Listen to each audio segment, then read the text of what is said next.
आज हम पढ़ेंगे सेंटर स्टेट रिलेशंस। कल हमने काम खत्म किया था, फेडरल सिस्टम पे हमने खत्म कर दिया था। पार्लियामेंट्री सिस्टम पढ़ा था, फेडरल सिस्टम पढ़ा था, और क्या पढ़ा था? फंडामेंटल ड्यूटीज पढ़ी थी, अमेंडमेंट ऑफ द कॉन्स्टिट्यूशन पढ़ा था, कैसे अमेंड होता है कॉन्स्टिट्यूशन। आज हम स्टार्ट करेंगे सेंटर स्टेट रिलेशंस, ठीक है। इसमें हम तीन हेड्स के अंदर देखेंगे। सबसे पहले होता है लेजिस्लेटिव फंक्शंस, दोनों के बीच में लेजिस्लेटिव रिलेशंस। दूसरा आपका एडमिनिस्ट्रेटिव, जिसको आप एग्जीक्यूटिव भी बोल सकते हो, ठीक है। और तीसरा हो गया आपका फाइनेंशियल रिलेशंस। तो इन तीनों की अलग अलग हेडिंग में हम पढ़ेंगे कि कैसे इन तीनों के स्फेयर में सेंटर और स्टेट का क्या रिलेशन होता है, ठीक है। सबसे पहले पढ़ेंगे हम लेजिस्लेटिव रिलेशंस कि सेंटर और स्टेट के बीच में लेजिस्लेटिव रिलेशंस कैसे होते हैं, मतलब लॉ मेकिंग पावर किसके पास कितनी है, ठीक है। तो सबसे पहले आता है हमारा, हम ये देखेंगे कि क्या टेरिटोरियल एक्सटेंट क्या होता है। टेरिटोरियल एक्सटेंट का क्या मतलब है कि सेंटर और स्टेट दोनों कहां पे लॉज बना सकते हैं, ठीक है। तो पहले सिर्फ हम टेरिटोरियल एक्सटेंट देखेंगे। तो टेरिटोरियल एक्सटेंट में सेंटर का तो आपको पता है, मतलब जो पार्लियामेंट है, जो सेंटर की लेजिस्लेटिव बॉडी है, वो पूरी टेरिटरी ऑफ इंडिया में बना सकती है लॉ, ठीक है। और वो एक्स्ट्रा टेरिटोरियल लॉज भी बना सकती है, मतलब ऑल द इंडियन सिटीजन जो इंडिया की कंट्री के बाहर भी रह रहे हैं ना, उन पे भी जो लॉज अप्लाई होंगे वो कौन बनाएगा? आपका पार्लियामेंट बनाएगा। इसको एक्स्ट्रा टेरिटोरियल लेजिस्लेशन भी बोला जाता है। स्टेट क्या करेगा? स्टेट अपने स्फेयर में बनाएगा, state with in state law बना सकता है। तो ये तो हो गया आपका टेरिटोरियल एक्सटेंट कि भाई कितनी दूर तक कौन सी लेजिस्लेटिव बॉडी जो है वो आपका लॉ बना सकती है। तो पहला पॉइंट जो उसमें, पहले तो आर्टिकल देख लेते हैं। 245 से लेके 255 आर्टिकल जो है आपका, वो डील करता है आपका लेजिस्लेटिव रिलेशन से, सेंटर और स्टेट के बीच में, ठीक है। तो सबसे पहला पॉइंट जो आया वो आया कि हम टेरिटोरियल एक्सटेंट देखेंगे कि सेंटर और स्टेट की लेजिस्लेटिव पावर कहाँ तक लिमिटेड है, ठीक है। तो पार्लियामेंट का तो मैंने आपको बता दिया कि with in the territory of India parliament law बना सकती है। सेकेंड पॉइंट कहता है स्टेट लेजिस्लेचर जो है आपका, वो with in the territory of state पूरा कहीं भी कोई भी लॉ बना सकता है स्टेट की बाउंड्रीज के अंदर। तीसरा आता है आपका पार्लियामेंट, जो इंडिया से बाहर भी रह रहे हैं ना अगर, और इंडिया के सिटीजन्स पे अप्लाई होने वाले लॉज हैं अगर, ठीक है, जैसे कि इमिग्रेशन हो गया, इमिग्रेशन लॉज जो होते हैं वो बाहर से आने वाले लोगों के लिए हैं, तो वो पार्लियामेंट ही बना सकता है, वो कोई स्टेट लेजिस्लेचर नहीं बना सकता, ठीक है। तो उसको बोला जाता है एक्स्ट्रा टेरिटोरियल लेजिस्लेशन, मतलब outside the territory of India भी अगर कोई लॉ बनना है जो इंडियन सिटीजन्स को अफेक्ट करता है, तो वो भी सिर्फ पार्लियामेंट बना सकता है, ठीक है।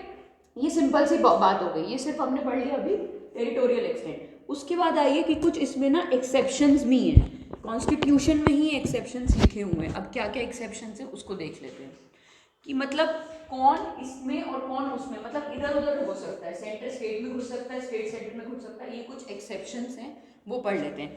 पहला ये कि जो आप नेक्स्ट पेज पे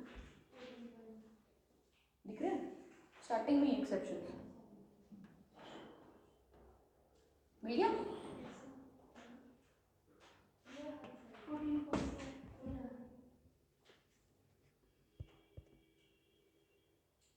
पढ़े, कुछ एक्सेप्शंस हैं, वो क्या एक्सेप्शंस हैं वो देख लेते हैं। जो आपकी 4 यूनियन टेरिटरीज हैं, Andaman and Nicobar island, Lakshadweep, Daman and Diu, Dadra and Nagar Haveli एक हो गया, और लद्दाख, इन चारों यूनियन टेरिटरीज के केसेस में प्रेसिडेंट जो है वो कोई भी लॉ बना सकता है, कोई भी रेगुलेशन बना सकता है फॉर गुड गवर्नेंस, पीस और प्रोग्रेस के लिए। और जो आपका लॉ होगा ना प्रेसिडेंट से बनाया हुआ, वो सेम इफेक्ट का होगा जैसे कोई एक्ट ऑफ स्टेट लेजिस्लेचर या एक्ट ऑफ पार्लियामेंट हो।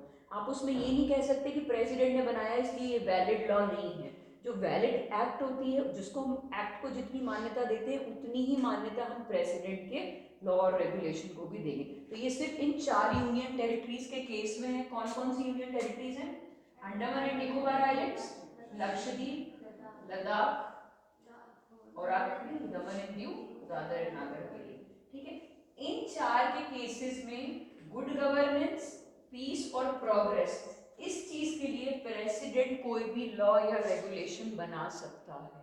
तो ये एक्सेप्शनल पावर होगी कि नहीं होगी? यूजुअली पार्लियामेंट को बनाना चाहिए क्योंकि यूनियन टेरिटरी के केस है ना, लेकिन इनका खुद का कोई स्टेट लेजिस्लेचर है इन चारों यूनियन टेरिटरीज का? नहीं, तो पार्लियामेंट को बनाना चाहिए इनका लॉ, लेकिन प्रेसिडेंट बना रहा है। तो ये एक्सेप्शनल हो गया, एक्सेप्शन हो गया टू द टेरिटोरियल एक्सटेंट। समझ आया?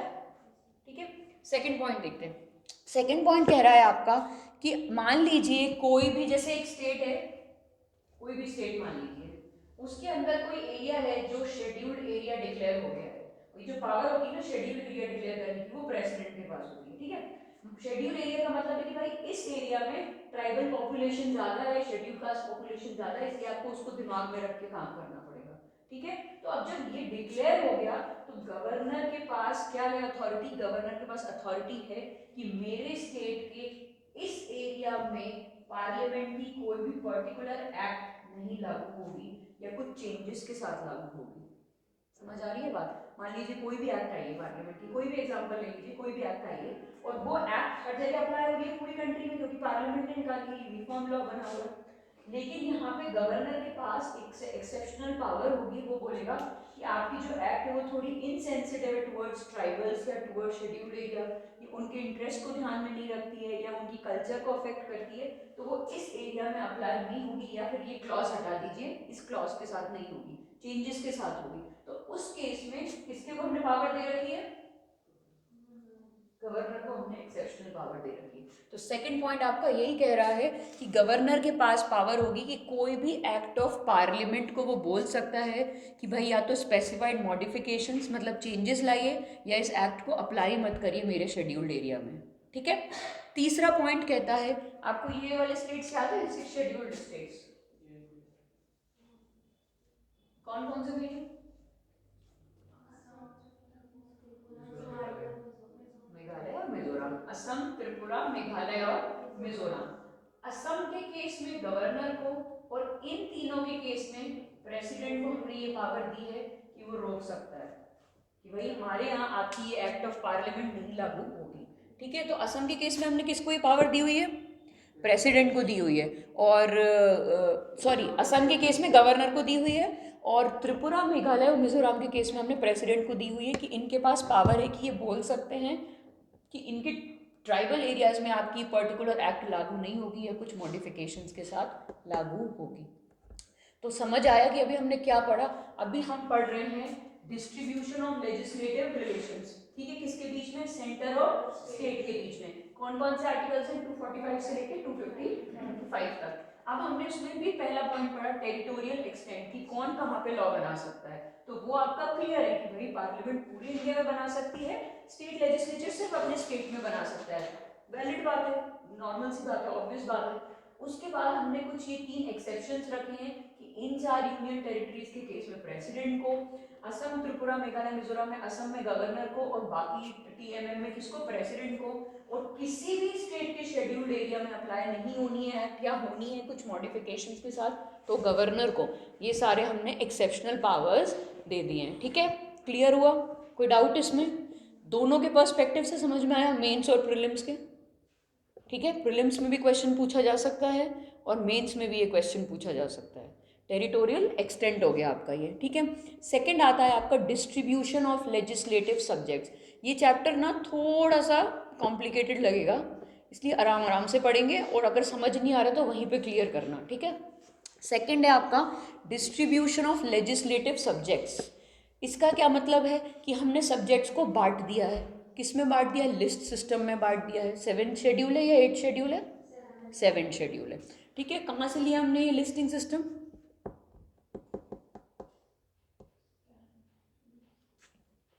हाँ, ये कहीं से नहीं लिया। कंकरेंट लिस्ट कहाँ से लिया हमने? ऑस्ट्रेलिया से लिए। ठीक है, चलो डिस्ट्रीब्यूशन ऑफ लेजिस्लेटिव सब्जेक्ट्स में देख लेते हैं। आपकी लिस्ट 1 जो है आपकी वो क्या है? Union list. लिस्ट 2 क्या है आपकी? State list. और लिस्ट 3 क्या है आपकी? Concurrent list. और जो इन तीनों में नहीं आते वो है रेसिड्यूरी पावर्स। तो हमने क्लियरली बांटा हुआ है ये कि पार्लियामेंट के पास एक्सक्लूसिव पावर है यूनियन लिस्ट के सब्जेक्ट्स पे बनाने का, स्टेट के पास एक्सक्लूसिव पावर है स्टेट लिस्ट में। लेकिन क्या वो एक्सक्लूसिव है? क्योंकि कुछ केसेस में पार्लियामेंट भी बना सकता है स्टेट पे। कल हमने ये केस पढ़ा था ना, ये वाला पढ़ा था कि नहीं पढ़ा था? तो पार्लियामेंट के पास एक्सक्लूसिव पावर है यूनियन लिस्ट पे लॉज बनाने की, क्या स्टेट के पास एक्सक्लूसिव पावर है स्टेट लिस्ट पे लॉ बनाने की? नहीं, एक्सक्लूसिव पावर तो नहीं है ना, क्योंकि कुछ ऐसे इसके अलावा भी 4 और केस हैं जो आज हम पढ़ेंगे। इन केसेस में क्या होता है, पार्लियामेंट भी स्टेट लिस्ट पे आपका लॉ बना सकती है। तीसरा आता है आपका कंकरेंट। कंकरेंट में हमने दोनों को कंकरेंट पावर्स दी हैं, लेकिन अगर मान लीजिए कोई कॉन्फ्लिक्ट हुआ है दोनों लॉ में, तो यूनियन का लॉ प्रिवेल करेगा। स्टेट का लॉ उस केस में तब प्रिवेल करेगा जब आपने उसको प्रेसिडेंट के असेंट के लिए भेज दिया है और प्रेसिडेंट को उसका असेंट मिल गया है, उस केस में स्टेट लॉ प्रिवेल करेगा। अदरवाइज हमेशा कंकरेंट में कौन सा लॉ प्रिवेल करेगा? यूनियन लॉ प्रिवेल करेगा। ठीक है, और जो इन तीनों में नहीं है वो रेसिडुअरी है, वो भी हमने पार्लियामेंट को दिया हो। तो ये हो गया आपका डिस्ट्रीब्यूशन ऑफ लेजिस्लेटिव सब्जेक्ट्स। क्या सब्जेक्ट्स होते हैं? जैसे defence, communication, foreign affairs, India की यूनिटी इंटीग्रिटी को मेंटेन करना, ये सारे यूनियन लिस्ट में आते हैं। स्टेट में आते हैं जो लोकल इंपॉर्टेंस वाले हैं, जैसे एग्रीकल्चर हो गया आपका, या मान लीजिए वाटर बॉडीज हो गई आपके विद इन द स्टेट। फिर तीसरा आता है कंकरेंट। कंकरेंट जिसमें हमको दोनों का कोऑर्डिनेटेड एफर्ट चाहिए होता है, जैसे वाइल्ड लाइफ हो गया, एनवायरनमेंट हो गया, ये सारी चीज़ें। जो जीएसटी हम लाए वो भी हमने कंकरेंट लिस्ट में ही डाला है। GST is the only financial entry जो कंकरेंट लिस्ट में, अभी तक कंकरेंट लिस्ट में कोई भी फाइनेंशियल एंट्री थी ही नहीं, कोई भी टैक्स हमने कंकरेंट में नहीं डाला था। क्यों? कॉन्फ्लिक्ट ना हो दोनों के बीच में। हमने डिवाइड किए हुए थे कि स्टेट के लिए ये टैक्स हैं, सेंटर के लिए ये टैक्सेस हैं। लेकिन जीएसटी एक पहला फाइनेंशियल एंट्री है जो हमने किस में की है? कंकरेंट लिस्ट में की हुई है, कि भाई दोनों कोऑर्डिनेशन से क्या करेंगे? टैक्स को लेंगे। ठीक है, लोगों से क्लियर हुआ? हाँ, अब जो आपका 101st कॉन्स्टिट्यूशनल अमेंडमेंट एक्ट है जिससे जीएसटी आया है आपका, उसमें हमने क्या करा? हमने पार्लियामेंट और स्टेट लेजिस्लेचर दोनों को पावर दिए कि आप टैक्स ले सकते हो गुड्स और सर्विसेज पे। ठीक है, इसके साथ साथ जो इंटर स्टेट ट्रेड हो रहा है ना, दो स्टेट्स के बीच में ट्रेड हो रहा है, उसकी पावर हमने सिर्फ और सिर्फ किसको दी हुई है? पार्लियामेंट को दी हुई है। समझ आई ये बात? पॉइंट 5 देखो, दिख रहा है? पढ़ो उसको, अपने मन में पढ़ो सारे।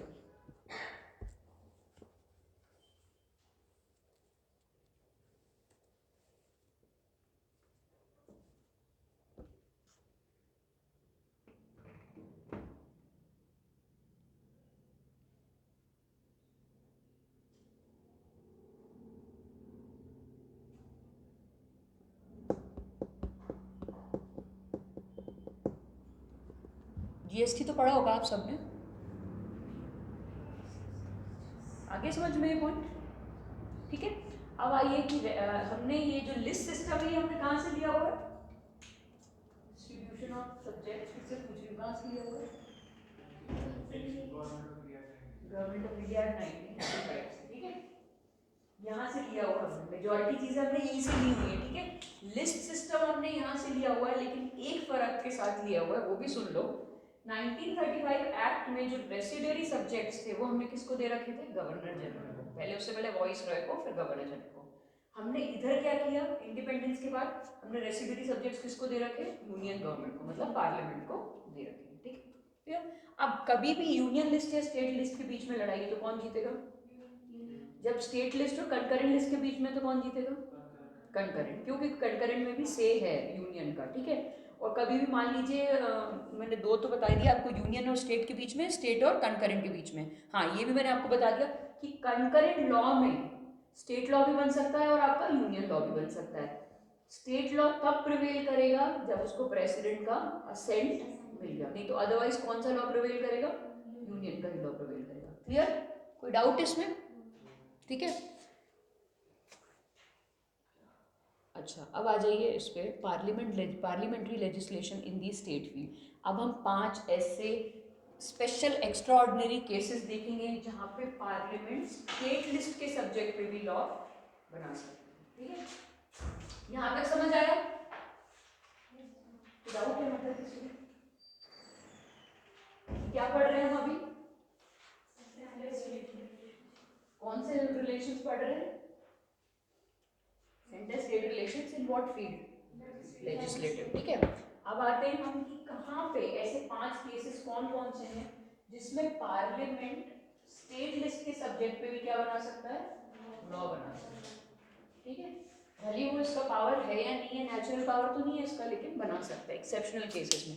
पहला वो केस आता है जब राज्यसभा ने रेजोल्यूशन पास कर दिया है। आपको ये मैंने कल भी बताया था, जब राज्यसभा अगर 2/3 प्रेजेंट एंड वोटिंग मेजोरिटी से एक रेजोल्यूशन पास कर दे कि हाँ भैया राज्यसभा ने बोल दिया कि हम चाहते हैं कि पार्लियामेंट इस चीज पे लॉ बनाए, हम नहीं बना पा रहे, ठीक है, तो ये एक एक्सेप्शनल सर्कमस्टांस है।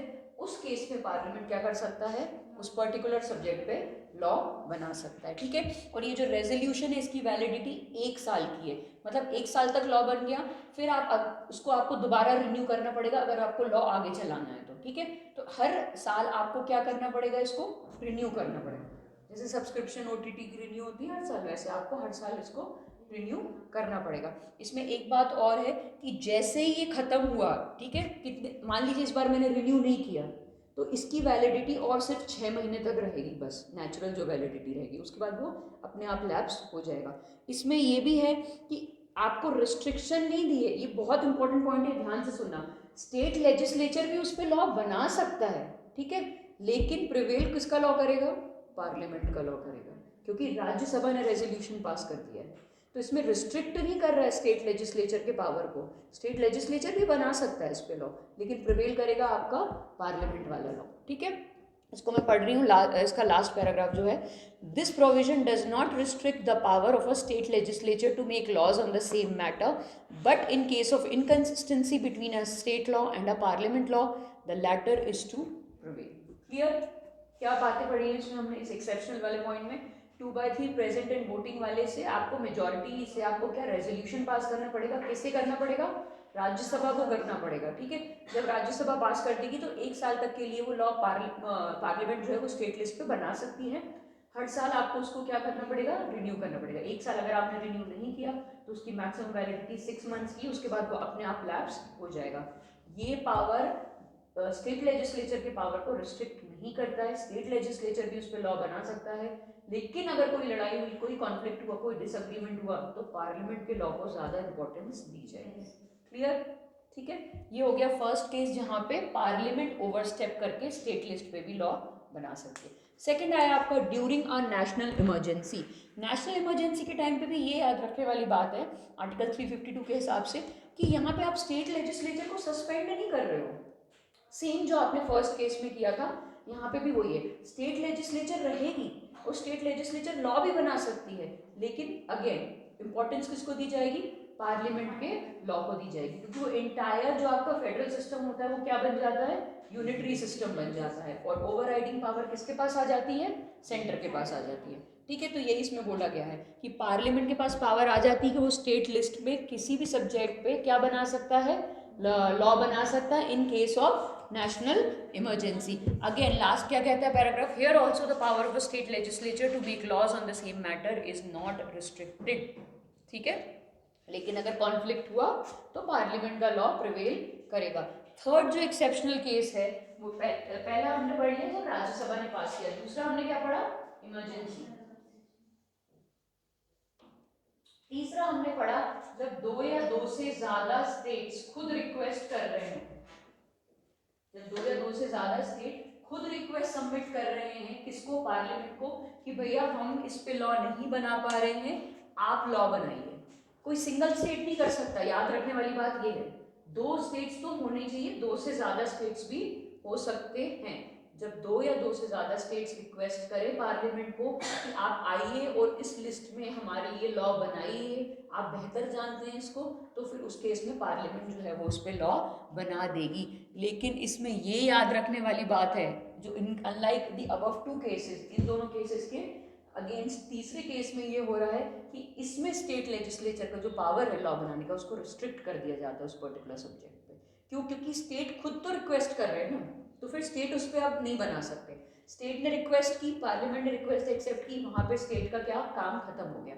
अब ये नहीं होगा कि आपने पार्लियामेंट से लॉ भी बनवा लिया और आपने खुद भी लॉ बना लिया, तो फायदा क्या हुआ पार्लियामेंट को रिक्वेस्ट करने का, समझ आ रही है बात। तो आप क्या करोगे, आप 2 स्टेट्स ने मिलकर एक रिक्वेस्ट दी, 2 या 3 4 5 जितने भी, मिनिमम 2 स्टेट्स होने चाहिए, 2 स्टेट्स ने रिक्वेस्ट दी पार्लियामेंट को, पार्लियामेंट ने एक्सेप्ट की, अब आपका वहां पे काम खत्म।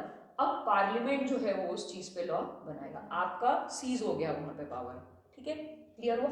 इन 2 केसेस में सीज हो रहा था क्या, नहीं हो रहा था। इन 2 केसेस में बना भी सकता था स्टेट लेजिस्लेचर, लेकिन ओवरराइडिंग पावर किसको देती थी, पार्लियामेंट को। तीसरे केस में क्या हो रहा है, सीज हो गया है पावर। अब स्टेट लेजिस्लेचर उस सब्जेक्ट पे लॉ बना ही नहीं सकती। क्यों? क्योंकि हमने पार्लियामेंट को डेलीगेट कर दिया वो काम। क्लियर? कोई डाउट इसमें? चौथा आता है जब कोई इंटरनेशनल अग्रीमेंट को इंप्लीमेंट करना हो, जैसे कि हमने उस दिन केस पढ़ा था इनक्लेव्स एक्सचेंज करने का, 100 कॉन्स्टिट्यूशनल अमेंडमेंट, जिसमें बांग्लादेश और इंडिया ने इनक्लेव्स एक्सचेंज किए थे एक दूसरे से। तो वहां पे वेस्ट बंगाल की गवर्नमेंट आके तो नहीं बोलेगी कि नहीं ये मेरी बॉर्डर पे हो रहा है इसलिए मैं करूंगा ये, नहीं। कौन करेगा ये? क्यों? क्योंकि फॉरेन अफेयर्स किसके अंदर आते हैं, पार्लियामेंट के अंदर आते हैं। फिर भले ही स्टेट का कोई भी बाउंड्री, कोई भी नाम, कोई भी टेरिटरी आप दे रहे हो, स्टेट लेजिस्लेचर उस पर लॉ नहीं बना सकता। कोई भी इंटरनेशनल अग्रीमेंट है मान लीजिए, कोई भी इन्वायरमेंट से रिलेटेड, या पेरिस का क्लाइमेट चेंज अग्रीमेंट है, कुछ भी मान लीजिए, सारे अग्रीमेंट जो होंगे वो पार्लियामेंट का एक्सक्लूसिव पावर होगा साइन करने का, ठीक है, इंटरनेशनल अग्रीमेंट्स पे लॉ बनाने का, ठीक है। जो लास्ट जो आता है आपका, वो आता है आपका प्रेसिडेंट्स रूल। प्रेसिडेंट्स रूल के टाइम पे क्या होता है, प्रेसिडेंट अपनी मर्जी से किसी भी चीज, किसी भी स्टेट अथॉरिटी के फंक्शन को, उसके पावर को या तो खुद में सब्स्यूम कर लेता है या किसी और अथॉरिटी को दे सकता है, ठीक है। तो प्रेसिडेंट की पूरा प्रोरोगेटिव होता है कि वो किसी भी चीज़ पे लॉ बना सकता है प्रेसिडेंट रूल के टाइम, इसमें कोई क्वेश्चन नहीं कर सकता। और वो लॉ प्रेसिडेंट्स रूल खत्म होने के बाद तक भी एप्लीकेबल होता है। ऐसा नहीं होता कि जैसे प्रेसिडेंट्स रूल खत्म हुआ तो वो लॉ भी खत्म हो जाएगा, नहीं। इट इज़ नॉट को टर्मिनस, मतलब वो चलता रहेगा, वो कंटिन्यूएशन में चलता रहेगा अनटिल स्टेट लेजिस्लेचर उसको खत्म करने के लिए नया लॉ ना निकाल दे। क्लियर? कोई डाउट? इसको पढ़ लेते हैं। When the presidents rule is imposed in a state, the parliament becomes empowered to make laws with respect to any matter in the state list in relation to that state. A law made so by the parliament continues to be operative even after the president's rule. This means that the period for which such a law remains in force is not coterminous with the duration of the president's rule, but such a law can be repealed or altered or reenacted by the state legislature. हमने president rule में क्या करते हैं, president को पूरी power दे देते हैं। अब प्रेसिडेंट की मर्जी से ही चलेगा स्टेट का एडमिनिस्ट्रेशन। प्रेसिडेंट चाहे तो खुद में वो फंक्शन ले सकता है, कोई भी एग्जीक्यूटिव फंक्शन किसी भी एग्जीक्यूटिव अथॉरिटी को वो डेलीगेट कर सकता है, और पार्लियामेंट को बोल सकता है कि भाई अब स्टेट लेजिस्लेचर लॉ नहीं बनाएगा, आप लॉ बनाइए। और वो लॉ प्रेसिडेंट्स रूल खत्म होने के बाद तक भी चलता है, अनटिल एंड अनलेस कोई स्टेट लेजिस्लेचर ने नया लॉ ना बना दिया उसको, या उसको खत्म करने के लिए कोई लॉ ना बनाया। क्लियर? ये 5 केसेस ऐसे केसेस हैं जो एक्सेप्शनल केसेस हैं, जहां पे पार्लियामेंट जो है वो स्टेट लिस्ट के सब्जेक्ट पे लॉ बना सकती है। क्लियर? क्लियर? तो ये क्या एक्सेप्शंस हो गए? ये एक्सेप्शंस किसके हो गए? Exceptions to the distribution of legislative subjects.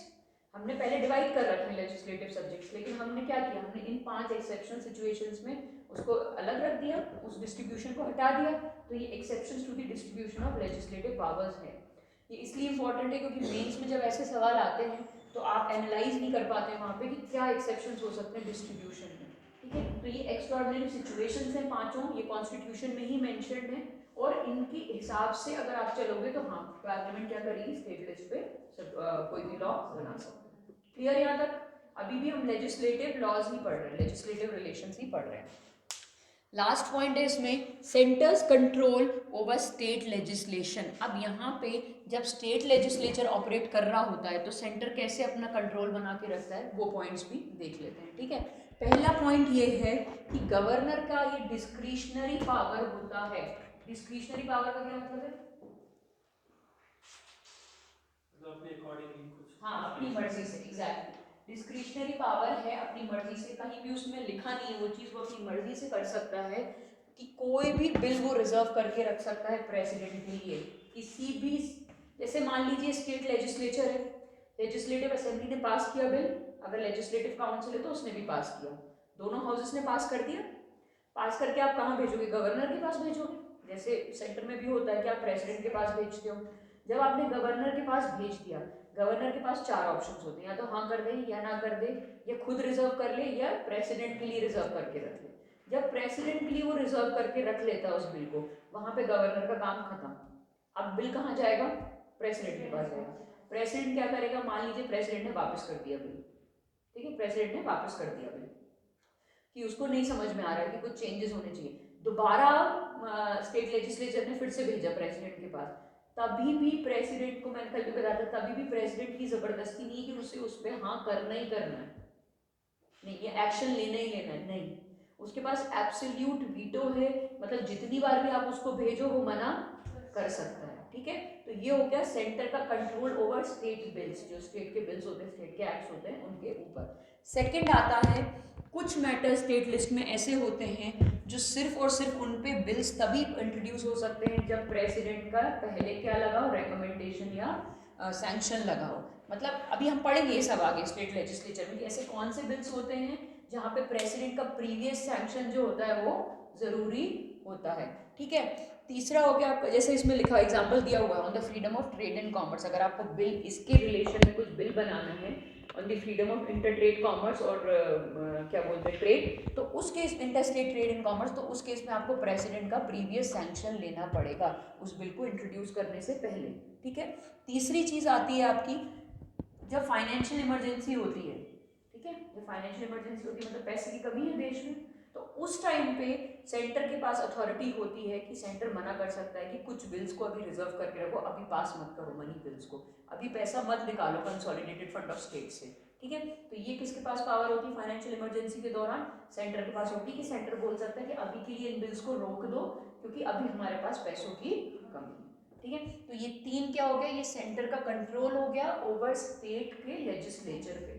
Clear, कोई डाउट इसमें, क्लियर हो गया। इससे आपको ये तो समझ में आ गया कि हमने सेंटर को ज्यादा ओवरराइडिंग पावर्स दी हैं एज कंपेयर टू स्टेट। तो ये उसका पॉइंट भी हो सकता है, federalism with a strong unitary बाइस का पॉइंट भी हो सकता है कि मर्जी जब चाहे तो गवर्नर रिजर्व करके रख सकता है प्रेसिडेंट के असेंट के लिए बिल, और एब्सोल्यूट वीटो है प्रेसिडेंट के पास, जरूरी नहीं है कि उसको हाँ करना ही करना है, ठीक है, कितनी बार भी मना कर सकता है वो, कितनी बार भी एक्शन नहीं ले सकता है वो।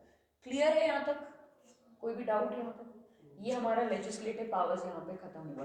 पहला पॉइंट हमने क्या पढ़ा था, टेरिटोरियल लेजिस्लेशन, कौन कहाँ पे लॉ बना सकता है, उसमें भी हमने एक्सेप्शंस पढ़े थे। फिर हमने सेकंड पढ़ा कि डिस्ट्रीब्यूशन ऑफ लेजिस्लेटिव सब्जेक्ट्स, कि किस सब्जेक्ट पे कौन लॉ बना सकता है, उसमें भी हमने एक्सेप्शंस पढ़े। फिर हमने देखा कि सेंटर का कंट्रोल क्या है स्टेट के बिल्स या स्टेट के लेजिस्लेचर पे, ठीक है। और चौथा हमने देखा तीसरा पॉइंट क्या था, हाँ, और ऐसे हमने 5 एक्सेप्शनल केसेस देखे जहाँ पे जो पार्लियामेंट है वो स्टेट लिस्ट पे भी आपके लॉ बना सकता है। क्लियर, ये हो गया आपका लेजिस्लेटिव पावर, ठीक है। इस चैप्टर को मेंस के हिसाब से भी पढ़ना, इससे क्वेश्चंस मेंस में आते हैं। अब आ जाइए नेक्स्ट जो आता है आपका, वो आता है आपका एडमिनिस्ट्रेटिव रिलेशन। अभी तक हमने पढ़ा 245 से 255, अब हम पढ़ रहे हैं 256 से 260, ये हो गए आपके एडमिनिस्ट्रेटिव रिलेशंस। अब एडमिनिस्ट्रेटिव रिलेशंस मतलब एग्जीक्यूटिव रिलेशंस, ठीक है, कि आपने अभी तक लॉ बना दिया, आपने लॉ बना दिया, अब लॉ को एग्जीक्यूट कौन करेगा उस पर बात करेंगे।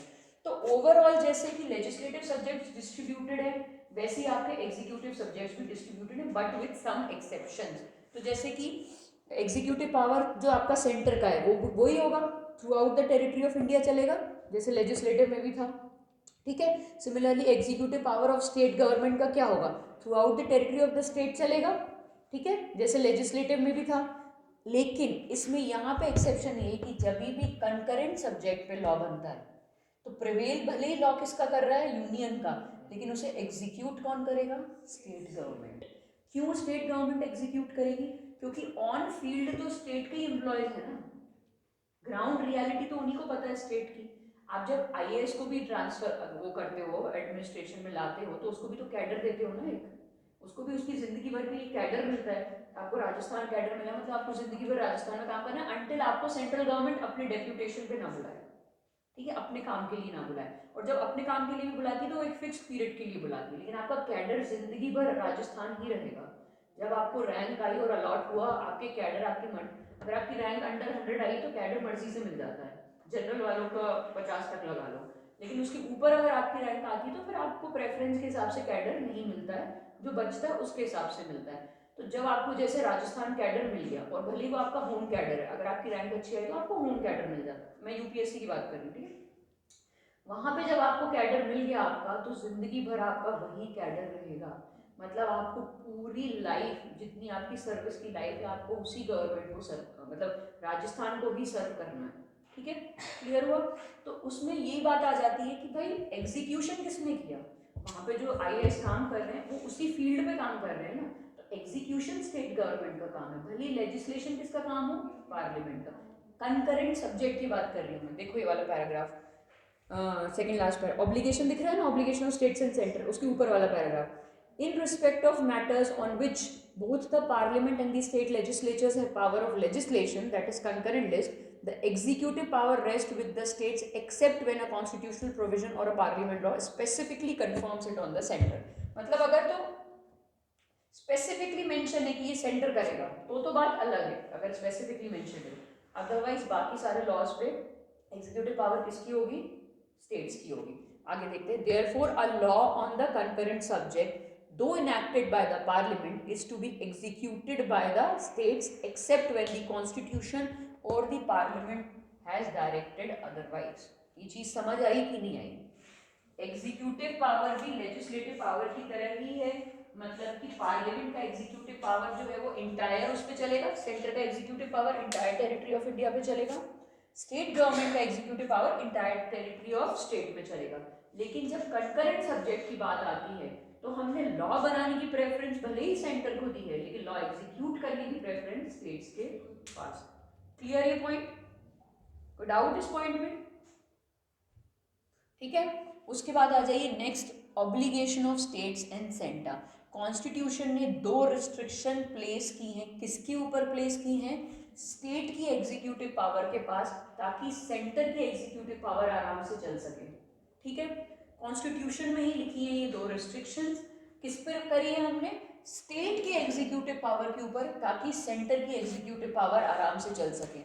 पहली ये है कि जब भी कोई स्टेट एग्जीक्यूटिव पावर को अपने प्रोसेस कर रहा होगा या एक्सरसाइज कर रहा होगा तो वो कभी भी उस किसी लॉ को नहीं तोड़ेगा, पार्लियामेंट या स्टेट लेजिस्लेचर के किसी लॉ को नहीं तोड़ना है, मतलब you have to be in compliance with the laws of the parliament and state legislature. ठीक है, तो the executive power of every state is to be exercised in such a way as to ensure compliance with the laws made by the parliament and any existing law which apply in the state. दूसरा point कह रहा है कि आपको centre की executive power को कम नहीं करनी है या उसके एग्जीक्यूटिव पावर को छीनना नहीं है, you don't have to impede the executive power of the centre. तो यहाँ पे भी हमने सेंटर को ही प्रेफरेंस दी हुई है। हमने क्या किया, हमने भले ही एग्जीक्यूटिव पावर स्टेट को दी लेकिन हमने उस पर दो रिस्ट्रिक्शंस लगा दी। इससे क्या होगा कि सेंटर से अभी भी ऊपर होगी। ठीक है, सेंटर के एग्जीक्यूटिव पावर अभी भी ऊपर होगा। तो हमने क्या बोला कि जब स्टेट को अपना एग्जीक्यूटिव पावर एक्सरसाइज कर रहा होगा उस दौरान वो किसी भी लॉ को नहीं तोड़ेगा, पार्लियामेंट के भी और स्टेट लेजिस्लेचर के भी। उसके साथ साथ वो सेंटर के एग्जीक्यूटिव पावर को भी छीनेगा नहीं। ठीक है, पढ़ो ये दोनों पॉइंट्स मन में, ये पैराग्राफ पूरा पढ़ो।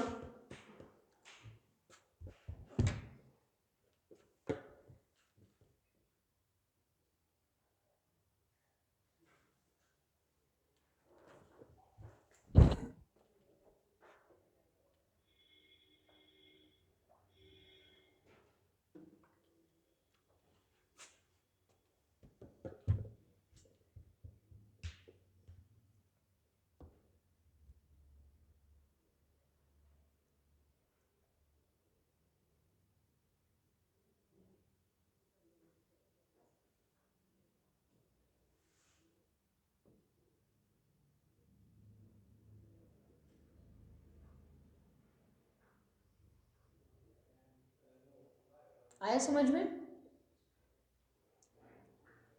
तो हमने प्रेफरेंस किसको दी है, यहाँ पे भी हमने सेंटर की एग्जीक्यूटिव पावर को प्रेफरेंस दी हुई है। ठीक है, अब इसमें ये बात कहते हैं कि ये जो दोनों रिस्ट्रिक्शंस है ना, बहुत इंपॉर्टेंट चीज़ सुनो, ये जो दोनों रिस्ट्रिक्शंस हैं ये दोनों कोअर्सिव इन नेचर है। कोअर्सिव मतलब ये कंपलसरी ही है।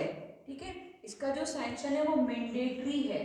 अगर स्टेट ने एग्जीक्यूटिव पावर ने स्टेट के एग्जीक्यूटिव पावर ने इन दोनों में से किसी भी बात को नहीं माना तो वहाँ पे प्रेसिडेंट्स रूल लगा देते हैं और बोलते हैं कि भाई कॉन्स्टिट्यूशनल मशीनरी का फेल हो गया और जो सेंटर ने डायरेक्शन दिए थे वो स्टेट्स ने नहीं माने, इसलिए it is valid to impose president's rule in that particular state.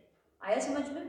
Clear है? तो ये दोनों जो रिस्ट्रिक्शंस हैं ये पहले तो इंपॉर्टेंट इसलिए क्योंकि कॉन्स्टिट्यूशन ने ही रखे हैं ये रिस्ट्रिक्शन, क्या किया है हमने, स्टेट के एग्जीक्यूटिव पावर को नीचे रख के सेंटर के एग्जीक्यूटिव पावर को हमने ऊपर रखा है और ज्यादा इंपॉर्टेंस दिए ताकि उसका हैम्पर ना हो, उसका इम्पीड ना हो एग्जीक्यूटिव पावर। और उसके साथ साथ हमने ये कोर्सिव भी रखा है, कोर्सिव मतलब कंपलसरी प्रोविजंस हैं ये। इसका ये मतलब है कि अगर इनमें से कोई एक भी फुलफिल नहीं होता है तो आप उस स्टेट में प्रेसिडेंट्स रूल लगा सकती है सेंट्रल गवर्नमेंट।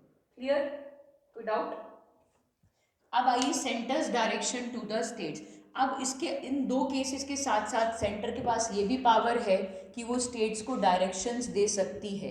अब किन केसेस में दे सकती है वो एक बार देख लेते हैं। जो पहला केस है वो ये है कि means of communication. Means of communication कुछ भी हो सकता है। मान लीजिए इंटरनेट की तारें डलनी है आपके स्टेट के अंदर, ठीक है, या मान लीजिए आप जो वो इंटरनेट जो है वो आप यूज करने वाले हो कोई मिलिट्री कैंट के अंदर।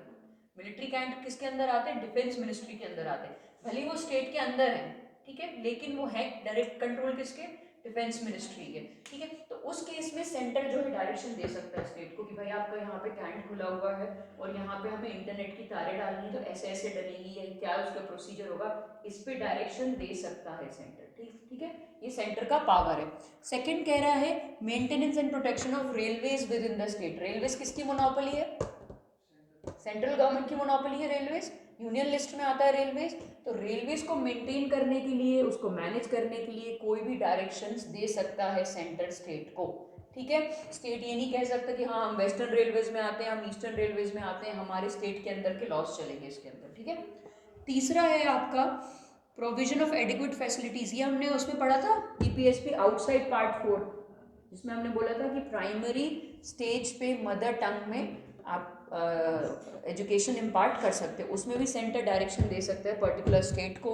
और चौथा है drawing up and execution of specified scheme for the welfare of the scheduled tribes in the state. कि भाई शेड्यूल्ड आपका ट्राइबल स्टेट है मान लीजिए, तो कैसे उनकी स्कीम्स चलेंगी, क्या उसके फंड्स होंगे, कैसे उसे इम्प्लीमेंट करना है, इस पे भी सेंटर जो है वो डायरेक्शन दे सकता है स्टेट्स को, ठीक है। और ये भी कोअर्सिव इन नेचर है। ये याद रखने वाली बात है कि ये जो चारों आपके केसेस हैं ये इस पे भी कोअर्जन है, मतलब ये कंपलसरी है और ये आपको मानने ही मानने पड़ेंगे, ठीक है, अदरवाइज प्रेसिडेंट्स रूल लग सकता है आपके स्टेट में। क्लियर?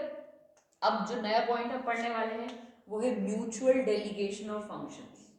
क्या मतलब है इसका, देखो लेजिस्लेचर में तो आपने क्लियर कट डिफाइन कर दिया, क्लासिफाई कर दिया कि ये यूनियन के सब्जेक्ट है, ये स्टेट के सब्जेक्ट है, ये कंकरेंट सब्जेक्ट है। एग्जीक्यूशन के केस में ऐसा श्योर शॉट अप्रोच आप नहीं अपना सकते, क्योंकि एग्जीक्यूशन में क्या होता है, ग्राउंड लेवल पे इम्प्लीमेंटेशन होता है उस स्कीम का, तो उसमें आपको कोऑर्डिनेटेड एफर्ट चाहिए होता है without any conflicts, without any disagreements, without any confusion. Law तो बन गया पार्लियामेंट में, लेकिन जब तक वो एग्जीक्यूट नहीं होगा उस लॉ का कोई फायदा है। और लॉ एग्जीक्यूट भी एफिशिएंटली ना हो, मतलब जिस एम से वो लॉ आया है वो एम लोगों तक पहुंचे ही ना, तो क्या फायदा है उस लॉ का, नहीं है। इसलिए हमने इतना श्योर शॉर्ट क्लासिफिकेशन एग्जीक्यूशन में नहीं किया है, ठीक है। जब एग्जीक्यूटिव पावर्स की बात आती है तो इतना क्लियर कट क्लासिफिकेशन इम्पॉसिबल है, ठीक है, क्योंकि फिर लड़ाइयां कॉन्फ्लिक्ट होने लगेगा सेंट्रल गवर्नमेंट का स्टेट गवर्नमेंट के साथ, तो फिर वो फायदा ही नहीं फेडरलिज्म का फिर, ठीक है। कोऑपरेटिव फेडरलिज्म जिसको हम बोलते हैं कि आजकल हम कोऑपरेटिव फेडरलिज्म अपनाते हैं, तो वो उसका कोई फायदा नहीं रहेगा। तो हमने क्या करा, हमने कुछ ऐसे केसेस रखे हैं जिसमें एक दूसरे को डेलीगेट कर सकते हैं फंक्शंस अपने, अपना एग्जीक्यूटिव पावर आप स्टेट को दे सकते हो सेंटर, और स्टेट अपना एग्जीक्यूटिव पावर किसको दे सकता है, सेंटर को दे सकता है, ठीक है। तो वो केसेस एक बार देख लेते हैं। पहला केस है प्रेसिडेंट। प्रेसिडेंट कौन है, सेंटर का एग्जीक्यूटिव है, ठीक है। President with the approval of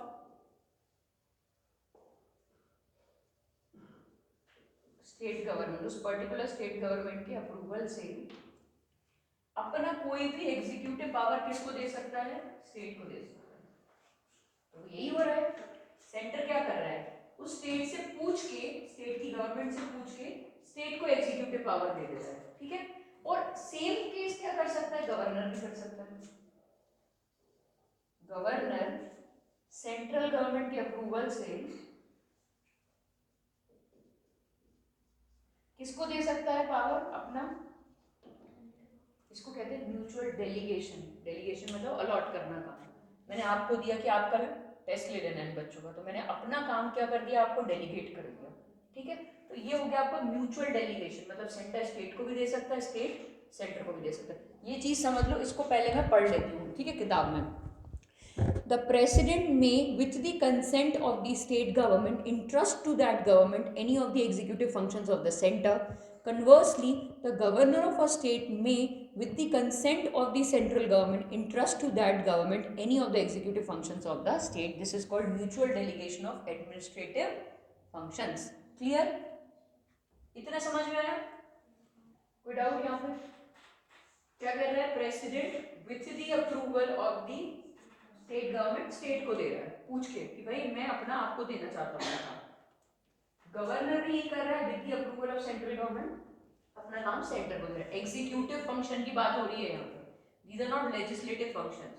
confusion में मत रहना, म्यूचुअल डेलीगेशन लेजिस्लेचर में नहीं हो सकता, क्योंकि स्टेट तो दे सकता है अपना बनाने के लिए। क्या सेंटर बोल सकता है स्टेट से कि अब तुम बना लो मेरे ऊपर लॉ? ठीक है, म्यूचुअल डेलीगेशन लेजिस्लेटिव फंक्शंस में इज नॉट पॉसिबल, ये सिर्फ एग्जीक्यूटिव फंक्शंस में होता है, और वो भी इसीलिए होता है क्योंकि हमें कोऑर्डिनेटेड एफर्ट चाहिए होता है किसी भी चीज को एग्जीक्यूट करने के लिए। ठीक है, क्लियर कट डिमार्केशन हम नहीं रख सकते। अगर क्लास में ध्यान से भी सुन लोगे ना तो सारे क्वेश्चंस हो जाएंगे। ठीक है, ध्यान से सुनो क्योंकि हर चीज लिंक्ड है, हर चीज लिंक्ड है। ये चीज समझ में आ गई? अब इसके साथ साथ यहाँ पे भी हमने सेंटर को थोड़ी हायर पोजीशन में रख दिया एज कंपेयर टू स्टेट्स।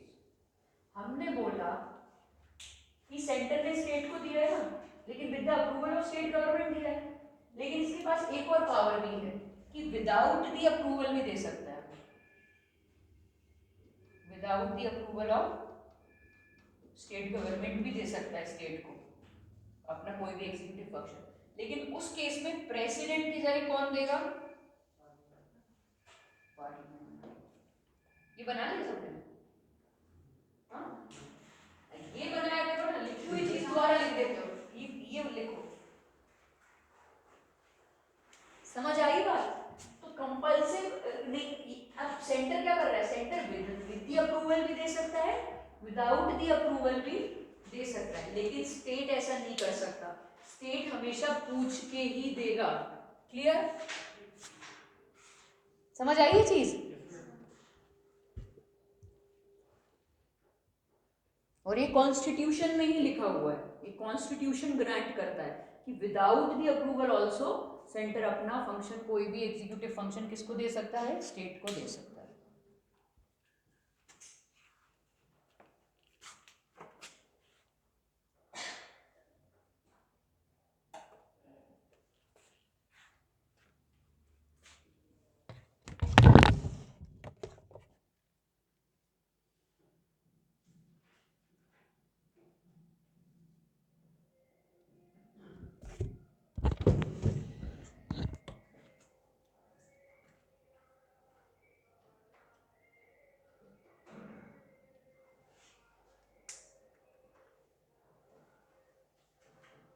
आ गया समझ? कोई डाउट? ठीक है, इस पैराग्राफ को पढ़ लेते हैं। The constitution also makes a provision for the entrustment of the executive function of the centre to a state without the consent of that state, but in this case the delegation is by the parliament and not by the president. यही पढ़ा हमने अभी। Clear? चलो next point देखते हैं। Same चीज लेकिन state legislature नहीं कर सकता है ना, स्टेट लेजिस्लेचर का कोई प्रोविजन नहीं है।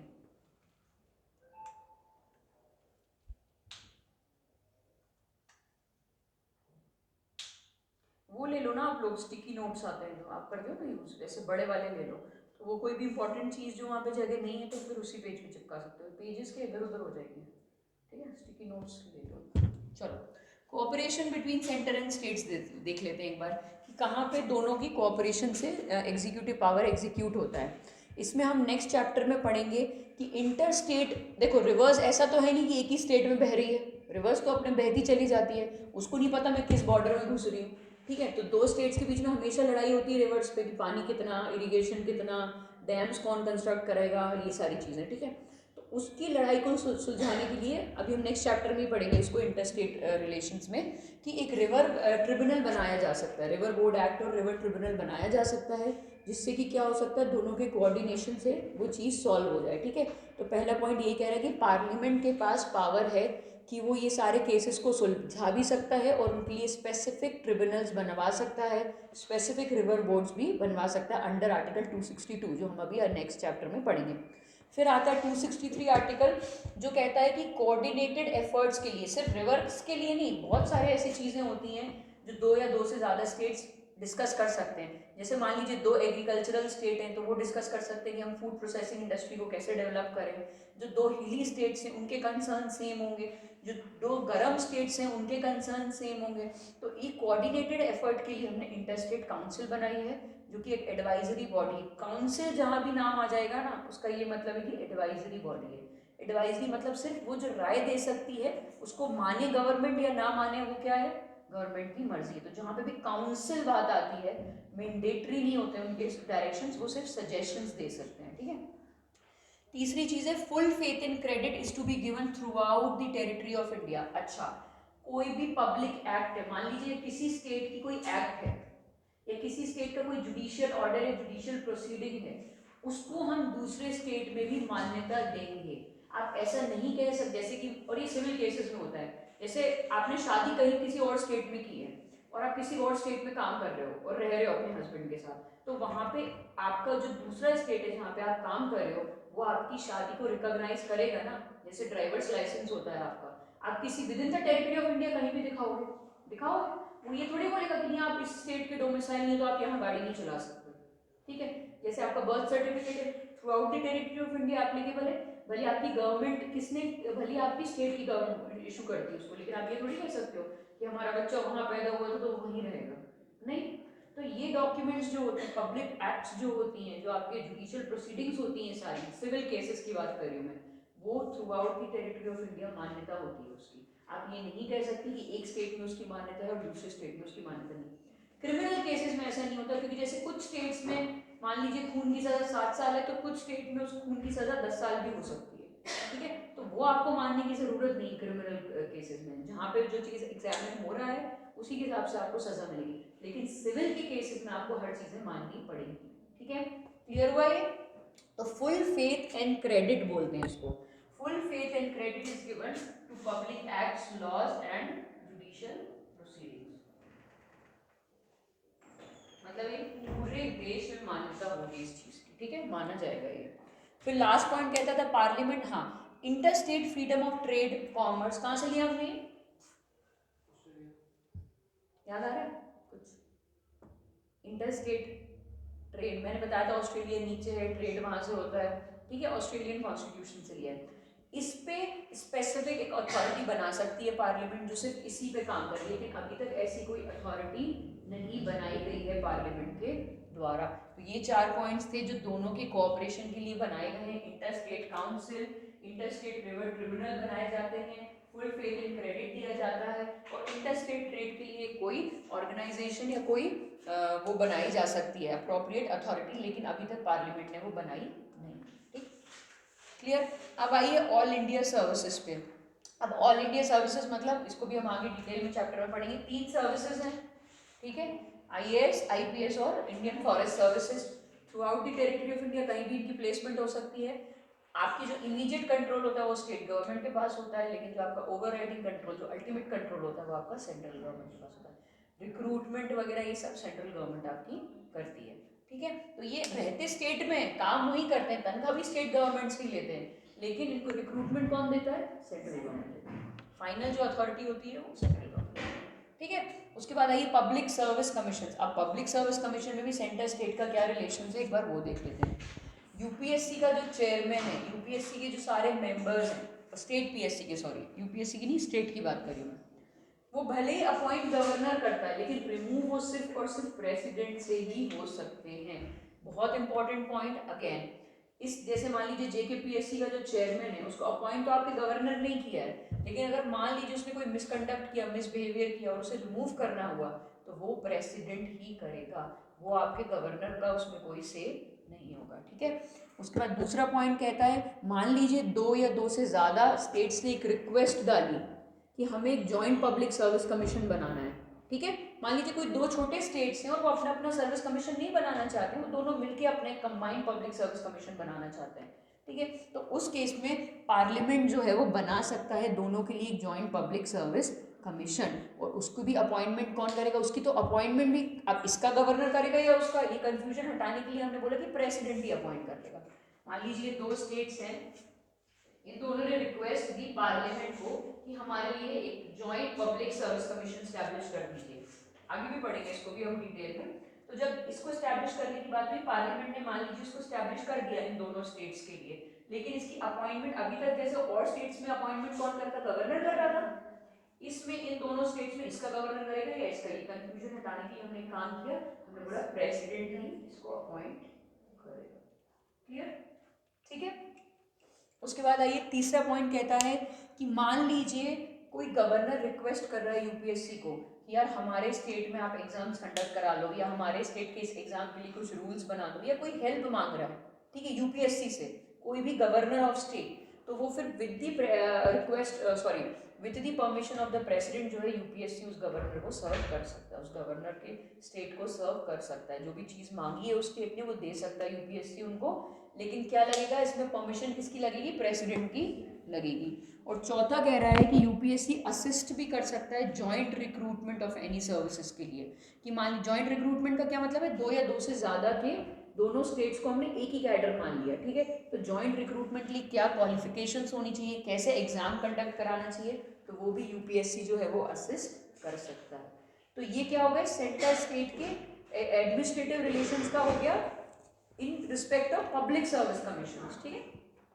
उसके बाद आइए इंटीग्रेटेड जुडिशियल सिस्टम, ये तो हम पहले भी पढ़ चुके हैं कि भाई एक ही जुडिशरी है, ठीक है, इंफीरियर कोर्ट, उसके बाद हाई कोर्ट, और उसके ऊपर आपका हो गया सुप्रीम कोर्ट। इसमें भी यही कि जो जजेस ऑफ हाई कोर्ट है ना, प्रेसिडेंट अपॉइंट करता है उनको, उनको गवर्नर अपॉइंट नहीं करता, उनको प्रेसिडेंट अपॉइंट करता है। हाँ, गवर्नर की कंसल्टेशन लगती है, ठीक है। द जजेस of the state high court are appointed by the president in consultation with the chief justice of India and the governor of the state. इसके साथ साथ दो या दो से ज़्यादा स्टेट्स की अगर आपको कॉमन हाई कोर्ट बनाना है, जैसे हर स्टेट के अंदर यूटीज जो है आपकी वो सारी स्टेट के हाई कोर्ट्स के अंदर ही आती है, सिर्फ दिल्ली है आपका और दूसरा आपका जम्मू एंड कश्मीर, ये दो हैं जिनके सेपरेट हाई कोर्ट्स हैं, अदरवाइज बाकी सारी यूनियन टेरिटरी स्टेट के हाई कोर्ट्स के अंदर ही आती हैं। तो पार्लियामेंट क्या कर सकता है, पार्लियामेंट एक कॉमन हाई कोर्ट स्टैब्लिश कर सकता है दो या दो से ज़्यादा स्टेट्स और यूनियन टेरिटरीज के लिए। क्लियर, ठीक है। अब आ जाइए इमरजेंसी के दौरान क्या रिलेशंस होते हैं। इमरजेंसी के दौरान मैंने आपको बताया था, लेजिस्लेटिव तो हमने देख लिया, लेजिस्लेटिव पावर तो हमने देख ली कि भाई पार्लियामेंट किसी भी सब्जेक्ट पे बना सकती है स्टेट लिस्ट पे, लेकिन एग्जीक्यूटिव पावर का ये है कि मान लीजिए जब नेशनल इमरजेंसी आपकी प्रोक्लेमेशन में है 352 आर्टिकल 352, जब नेशनल इमरजेंसी है तो सेंटर इंटाइटल्ड हो जाता है, मतलब सेंटर के पास एक्सक्लूसिव अथॉरिटी आ जाती है कि वो किसी भी सब्जेक्ट पे एग्जीक्यूटिव डायरेक्शन दे सकता है। किसको, स्टेट को, किसी भी सब्जेक्ट पे, मर्जी किसकी होगी, सेंटर की होगी। सेंटर देखेगा कि वॉर हो रहा है या एक्सटर्नल अग्रेशन हो रहा है या आर्म्ड रेबेलियन हो रहा है, उस केस में स्टेट्स का कोई से नहीं होता, सेंटर अपनी मर्जी से जो चाहे वो एग्जीक्यूटिव डायरेक्शन दे सकती है, किसको, स्टेट्स को। क्लियर, तो ये हो गया आपका नेशनल इमरजेंसी के दौरान। इसीलिए बोलते हैं कि भले स्टेट गवर्नमेंट्स सस्पेंड नहीं होती, लेकिन वो कंप्लीट ओवरराइडिंग पावर में किसके आ जाती है, सेंटर के कंप्लीट ओवरराइडिंग पावर में आ जाती है। Thus the state governments are brought under the complete control of the center though they are not suspended, ठीक है। दूसरा आता है आपका प्रेसिडेंट्स रूल। प्रेसिडेंट्स रूल्स के टाइम भाई प्रेसिडेंट क्या कर सकता है, कोई भी एग्जीक्यूटिव अथॉरिटी ऑफ स्टेट के पावर्स और फंक्शंस को खुद में ले सकता है या किसी और को डेलीगेट कर सकता है। तो यहाँ पे प्रेसिडेंट जो यूनियन एग्जीक्यूटिव है उसकी पूरा का पूरा कंप्लीट कंट्रोल होगा, मैं जो चाहूँ वो कोई भी स्टेट लिस्ट के सब्जेक्ट पे एग्जीक्यूट कर सकता हूँ या किसी और को डेलीगेट कर सकता हूँ ये फंक्शन, ठीक है। तीसरा कह रहा है जब फाइनेंशियल इमरजेंसी आती है तो सेंटर ऑर्डर दे सकता है स्टेट्स को कि भाई अभी ये पैसा खर्च मत करो, ठीक है, अभी फाइनेंशियली थोड़ा कम पैसा खर्च करो क्योंकि हमारी फाइनेंशियल इमरजेंसी चल रही है। क्लियर, तो ये हो गए आपके एग्जीक्यूटिव फंक्शंस की डिस्ट्रीब्यूशन ड्यूरिंग इमरजेंसी। क्लियर, कि सेंटर कोई भी एग्जीक्यूटिव ऑर्डर दे सकता है, ठीक है, प्रेसिडेंट अपने ऊपर ले सकता है किसी भी एग्जीक्यूटिव अथॉरिटी की पावर्स और फंक्शंस को, और तीसरा हमने बोल दिया फाइनेंशियल इमरजेंसी में ऑर्डर दे सकता है सेंटर की भाई अपनी फाइनेंशियल प्रोप्योरिटी को अपनाओ और कम पैसा खर्च करो। अब देखो अभी हमने लेजिस्लेटिव में भी इमरजेंसी पढ़ा है ना, जब हमने लेजिस्लेटिव पावर्स पढ़ी थी, जब हम एग्जीक्यूटिव पावर पढ़ रहे हैं, हमने दोनों के केस में इमरजेंसी को पढ़ लिया। लेजिस्लेटिव में हमने क्या बोला कि नेशनल इमरजेंसी के दौरान पार्लियामेंट किसी भी सब्जेक्ट पे लॉ बना सकती है। अब तुम लोग ये बेवकूफी अगर करोगे कि मेंस में पूछा एग्जीक्यूटिव है और वहां पे ये पॉइंट लिख के आ जाओ, तो फिर आप लोग बेवकूफ हो। क्लियरली समझ लो इस चीज को। लेजिस्लेटिव मतलब लॉ मेकिंग पावर्स, एग्जीक्यूटिव मतलब इंप्लीमेंट या इनैक्ट करने की पावर। अगर आपसे लेजिस्लेटिव में पूछा हुआ है क्लियरली क्वेश्चन में कि क्या distribution of legislative power during national emergency, तो आपको यही लिखना है कि लॉ, अगर लेजिस्लेटिव पावर पूछा है मतलब लॉ मेकिंग पावर पूछा है, मतलब पार्लियामेंट लॉ बना सकती है किसी भी स्टेट सब्जेक्ट पर। और आपको वहां ये लिखना है कि भले ही स्टेट असेंबली सस्पेंड नहीं होती, लेकिन कंप्लीट कंट्रोल में किसके आ जाती है, सेंटर में, मतलब पार्लियामेंट का लॉ ही प्रिवेल करेगा। ये चीज लिखनी है वहां। और एग्जीक्यूटिव में क्या चीज लिखनी है कि भाई नेशनल इमरजेंसी के दौरान कोई भी प्रेसिडेंट कोई भी एग्जीक्यूटिव ऑर्डर दे सकता है, क्योंकि आप यहाँ पे एग्जीक्यूटिव रिलेशन, वहां पे तुम ये लिख के आ जाओगे ना कि लॉ बना सकती है पार्लियामेंट, तो आप को समझ नहीं आनी है चीजें। एग्जीक्यूटिव मतलब ऑर्डर दे सकते हैं एग्जीक्यूटिव। फिर आ जाइए, ये नेशनल इमरजेंसी हो गया। फिर प्रेसिडेंट्स रूल के टाइम पे भी यही होता है। प्रेसिडेंट्स रूल के टाइम पे क्या होता है, अगेन यहाँ पे पार्लियामेंट ही बना रही है लॉ, प्रेसिडेंट लॉ नहीं बना रहा ना, बना पार्लियामेंट ही रही है, तो लेजिस्लेटिव पावर पार्लियामेंट के पास ही होगी। एग्जीक्यूटिव में आप क्या लिखोगे कि प्रेसिडेंट अपनी मर्जी से किसी भी एग्जीक्यूटिव अथॉरिटी का पावर और फंक्शन अपने ऊपर ले सकता है या किसी और अथॉरिटी को डेलीगेट कर सकता है। क्लियर है, समझ आई चीज? कंफ्यूजन तो नहीं है कोई?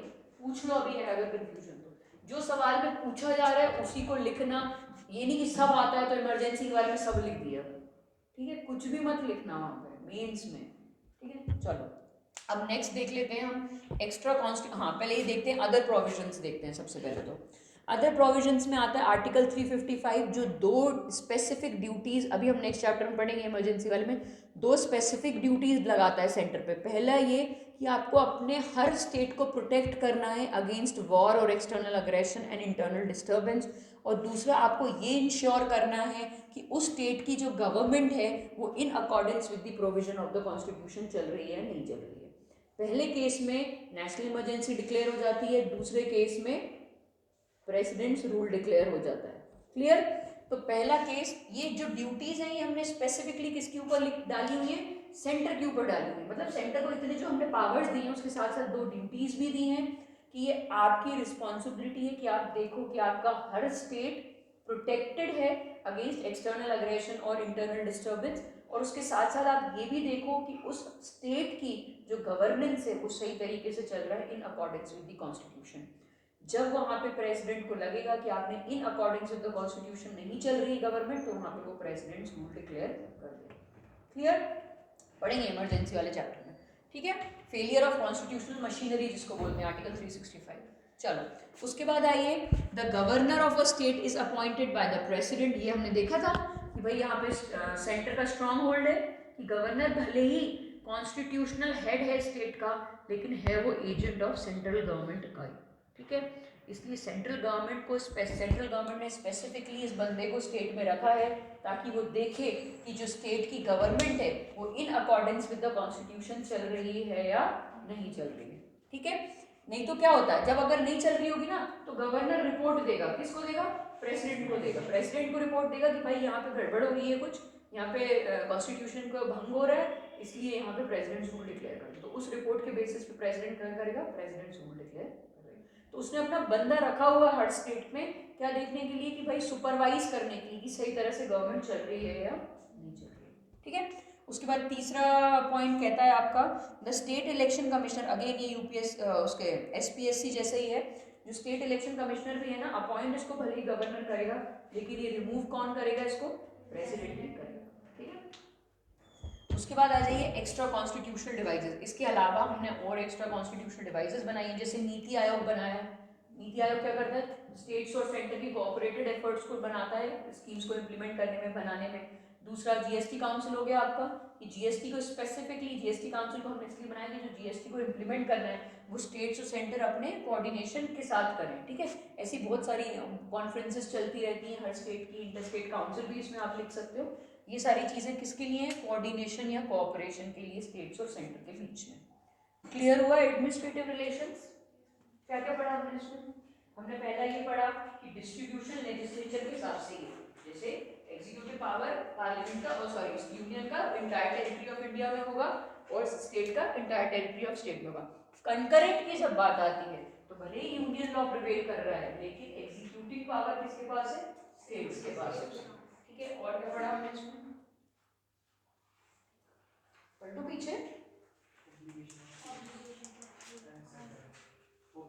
ऑब्लिगेशन की भाई किसकी क्या ऑब्लिगेशन है किस चीज को एग्जीक्यूट करने की। उसके बाद हमने म्यूचुअल डेलीगेशन पढ़ा इस पॉइंट में। उसके साथ साथ हमने बोला with the approval of state government and also without the approval of state government centre क्या कर सकता है? अपना एग्जीक्यूटिव पावर किसको दे सकता है? स्टेट्स को दे सकता है। उसके बाद हमने ये भी देखा कि दोनों के कोऑर्डिनेटेड एफर्ट के लिए हमने क्या क्या काउंसिल, क्या क्या कॉन्फ्रेंसेस बनाई हुई हैं। ये सारे आते हैं आपके एडमिनिस्ट्रेटिव फंक्शंस में।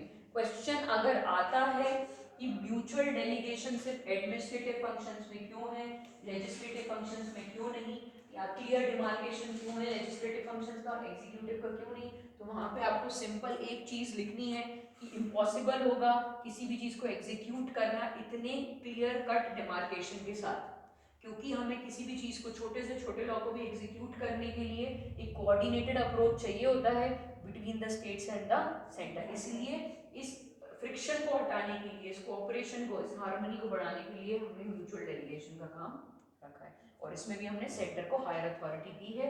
क्यों? क्योंकि सेंटर विद द अप्रूवल और विदाउट द अप्रूवल आल्सो क्या कर सकता है? स्टेट्स और सेंटर को एक दूसरे को दे सकता है। जो लास्ट बैच में रोहित थे, मैं जिन इनके बारे में पूछ रही थी कल, उस बच्चे को एग्जैक्टली पता है क्वेश्चन में क्या पूछा और क्या लिखना है। वो बकवास नहीं करता था और ऐसा नहीं है कि वो क्लास में इम्प्रूव हुआ था। जब मैंने पहला टेस्ट भी लिया था ना मेंस का, तो उसमें भी उसको एग्जैक्टली पता था कि क्या लिखना है। बीटिंग अराउंड द बुश वाला काम नहीं था उसका कि एक पेज दो पेज कुछ भी लिख दिया, जितना आता है इमरजेंसी के बारे में सब लिख दिया। नहीं, जो एग्जैक्टली क्वेश्चन में आपसे डिमांड की गई है उसी के अराउंड अगर आप लिखोगे तो आपको 10 में से 4-5 नंबर मिल ही जाएंगे, और अगर आपने सब लिख दिया तो आपको 2 नंबर मिलेंगे, ठीक है। तो समझना क्वेश्चन को, एक बार, दो बार, 3 बार पढ़ना। मेंस क्योंकि जेकेपीएससी का भी बहुत डिफिकल्ट होता है, मेंस का लेवल बहुत डिफिकल्ट होता है। तो एक बार पढ़ो सवाल को, 2 बार पढ़ो, 3 बार पढ़ो। जब सवाल समझ में आ गया ना आपको कि हाँ ये क्या पूछना चाह रहा है, फिर आपका दिमाग खुलेगा कि लिख क्या कह सकते हो आप उसमें। क्वेश्चन समझ नहीं आए तो अटेम्प्ट एकदम से स्टार्ट मत कर देना अटेम्प्ट करना, ठीक है ना।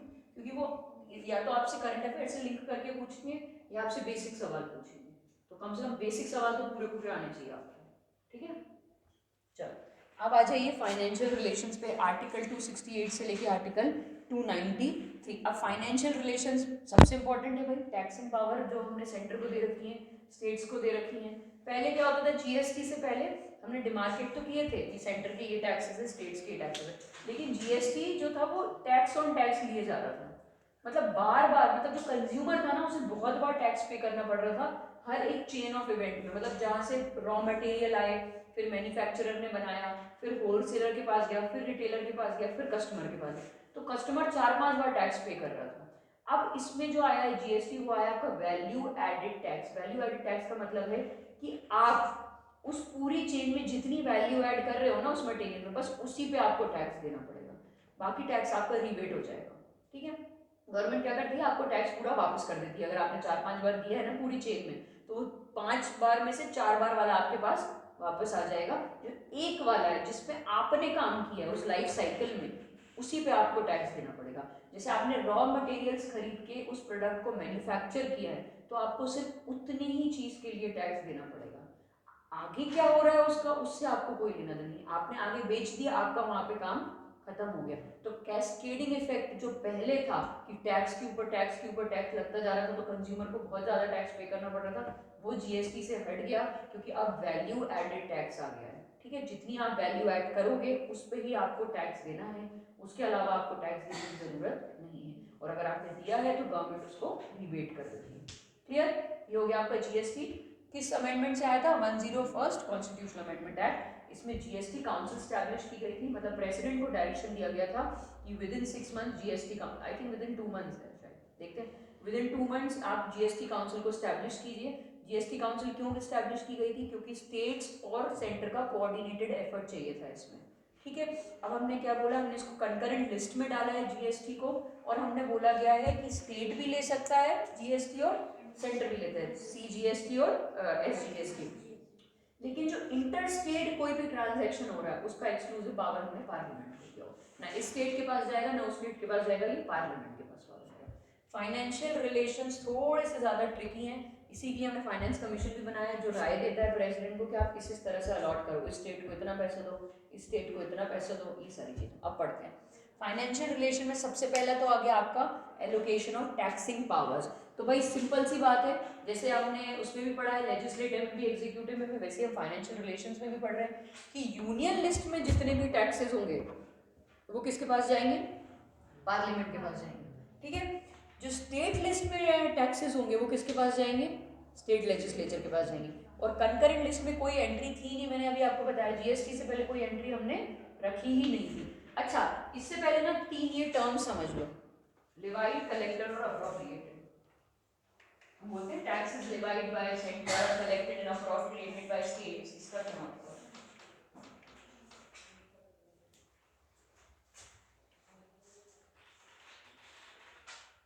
है? तीन चीजें हैं, लेवाइड, कलेक्टेड एंड अप्रोप्रिएटेड। अच्छा, इससे पहले एक वो याद आ रहा था आपको जब हमने लिखा था कि no tax can be asked या can be implemented except by authority of law, ये हमने ऐसा कुछ पढ़ा था कि नहीं पढ़ा था? मैंने उस दिन भी बताया था कि पार्लियामेंट ही मांग सकती है आपसे टैक्स, गवर्नमेंट साल के बीच में ऐसे कोई एब्सर्डली टैक्स नहीं मांग सकती आपसे, तभी बजट में सारे टैक्सेस इन्वॉल्व हो जाते हैं, पूरे फाइनेंशियल ईयर के लिए बजट में ही हो जाता है और बजट पास होता है। बजट का जो बिल है वो एक्ट बनता है प्रॉपरली, मतलब पार्लियामेंट एक प्रॉपर लॉ बनाएगी, उसी लॉ से वो आपसे टैक्स ले सकती है। क्लियर हुआ? और कोई अथॉरिटी आपसे टैक्स नहीं ले सकती ऐसे। अब लेवाई का क्या मतलब है? लेवाई का मतलब to officially ask basically tax के लिए। तो ये आप किस में करते हो? बजट में करते हो। तो ऑफिशियली अगर आपको पूछना है कि हाँ भाई हम आपसे टैक्स ले रहे हैं, तो आप क्या करोगे? लेवाई करोगे। तो वो सेंटर भी लगा सकता है, स्टेट भी लगा सकता है।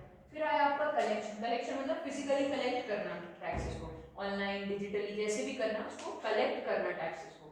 अप्रोप्रिएटेड मतलब जब आपने टैक्स कलेक्ट कर लिया उसको आप कहाँ यूटिलाइज कर रहे हो, कहाँ डायरेक्ट कर रहे हो, तो ये हो गया आपका डायरेक्शन, कि आपने उस टैक्स को कहाँ यूज किया है, या आपने सेंटर स्टेट्स के बीच में डिवाइड कर लिया है, या आपने सेंटर के पास ही रखा है, या आपने पूरा का पूरा स्टेट्स को दे दिया है, या आपने कुछ परसेंट स्टेट को दिया। ठीक है, तो ये हो गया लेवाई, कलेक्टेड एंड अप्रोप्रिएटेड। ठीक है, तो पहला हो गया इम्पोजिशन, दूसरा तो कलेक्शन ही हो गया, और तीसरा हो गया आपका डायरेक्शन, की जब आ गया पैसा तो उसको कहाँ डायरेक्ट करोगे आप, तो वो जाएगा आपका कलेक्शन, सॉरी अप्रोप्रिएटेड में। ठीक है,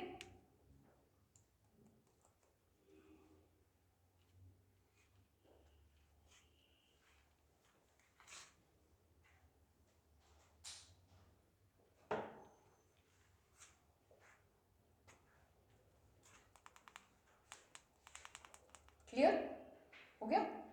अब वही मैं बोल रही हूँ कि जो यूनियन लिस्ट में टैक्सेस है वो एक्सक्लूसिव पावर पार्लियामेंट का होगा, जो स्टेट लिस्ट में टैक्सेस है वो एक्सक्लूसिव पावर स्टेट लेजिस्लेचर का होगा, और कंकरेंट लिस्ट में जीएसटी के अलावा अभी तक कोई थे ही नहीं। ठीक है, तो ये तीनों चीजें हो गई क्लियर, डिस्ट्रीब्यूशन क्लियर हो गया फाइनेंशियल पावर्स का कि कौन किस पे टैक्स ले सकता है। अब आइए नेक्स्ट पे, अब रेसिडरी पावर भी हमने किसको दिया हुआ है? पार्लियामेंट को दिया हुआ है। अब कॉन्स्टिट्यूशन ने क्या किया है? कॉन्स्टिट्यूशन ने इस पे कुछ रिस्ट्रिक्शंस लगाई हैं, वो एक एक करके देख लेते हैं। ठीक है, कौन से कॉन्स्टिट्यूशन ने किस पे क्या रिस्ट्रिक्शन लगाई है वो एक बार देख लेते हैं। पहला है, जो स्टेट लेजिस्लेचर है वो किसी के प्रोफेशन पे, किसी के ट्रेड पे, एम्प्लॉयमेंट पे टैक्स लगा सकता है, और वो टैक्स जो है वो 2500 पर एनम से ज़्यादा का नहीं होना चाहिए।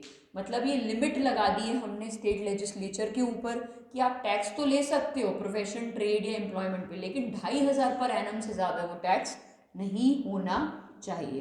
ठीक है। तो पहला रिस्ट्रिक्शन ये हो गया, और याद रखना ये कॉन्स्टिट्यूशन में ही है ये रिस्ट्रिक्शन, ठीक है।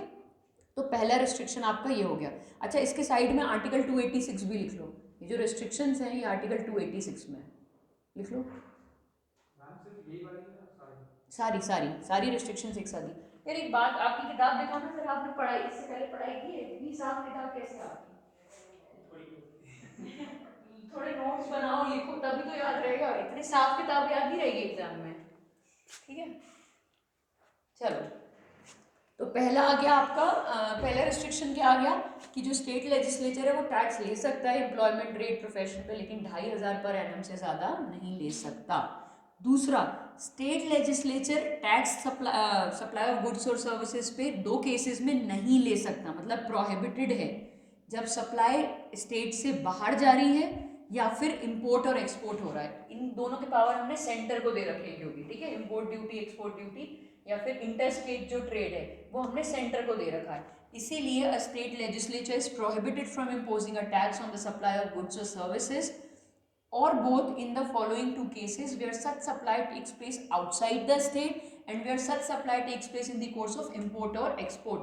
Further, Parliament is empowered to formulate the principles for determining when a supply of goods or services or both takes place outside the state और इन दी कोर्स ऑफ इम्पोर्ट और एक्सपोर्ट। इस पे रूल कौन बना सकता है?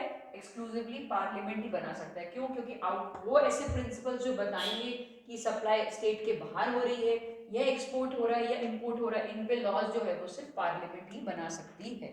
तीसरा पॉइंट कह रहा है कि state legislature can impose a tax on the consumption or sale of electricity, ठीक है, लेकिन मान लो वो इलेक्ट्रिसिटी सेंटर कंज्यूम कर रहा है, तो ये नहीं कर सकता स्टेट लेजिस्लेचर की सेंटर पे ही टैक्स लगा दे, ठीक है।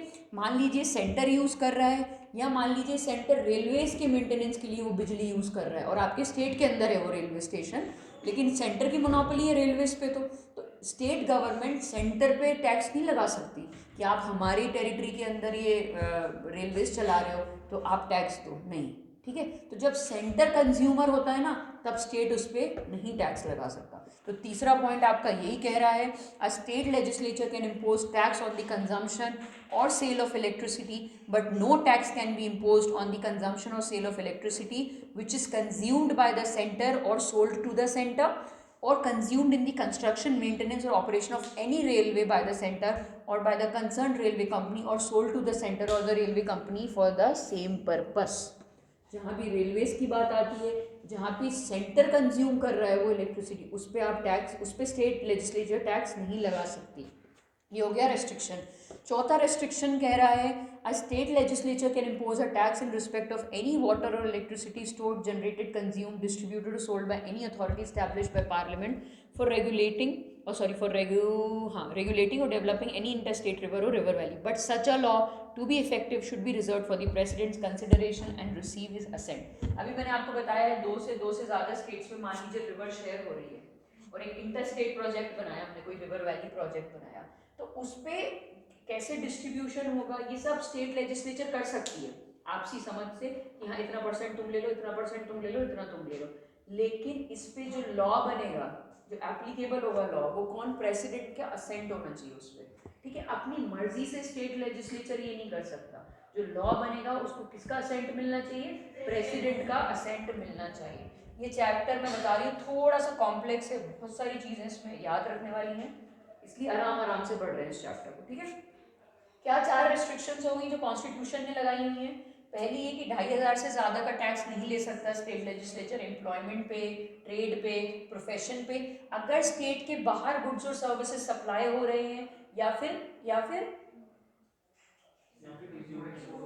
या इंपोर्ट एक्सपोर्ट हो रहे हैं, तो उस केसेस में स्टेट लेजिस्लेचर नहीं ले सकता। तीसरा, इलेक्ट्रिसिटी पे ले सकता है, लेकिन अगर सेंटर है ना कंज्यूमर या रेलवेज है कंज्यूमर, उस केस में नहीं ले सकता।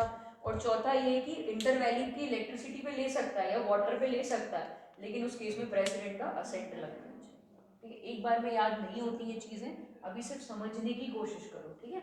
जैसे जैसे पढ़ोगे ना खुद से फिर याद होता चला जाएगा, अभी सिर्फ समझो, ठीक है। उसके बाद आइए डिस्ट्रीब्यूशन ऑफ टैक्स रेवेन्यूज। तो इसमें 2 अमेंडमेंट हमको पढ़ने हैं कि टैक्स रेवेन्यू को कैसे डिस्ट्रीब्यूट किया जाएगा सेंटर में भी और स्टेट्स में भी, ठीक है। टैक्स रेवेन्यू का क्या मतलब है कि जब आपने end of the financial year tax collect कर लिया तो उसका आप कर क्या रहे हो, ठीक है, बेसिकली वो तो डिस्ट्रीब्यूशन कैसे कर रहे हो वो इंपॉर्टेंट बात है। तो हम पहला अमेंडमेंट पढ़ेंगे वो है 80th अमेंडमेंट, और दूसरा अमेंडमेंट है वो है 101st कॉन्स्टिट्यूशनल अमेंडमेंट जो जीएसटी था।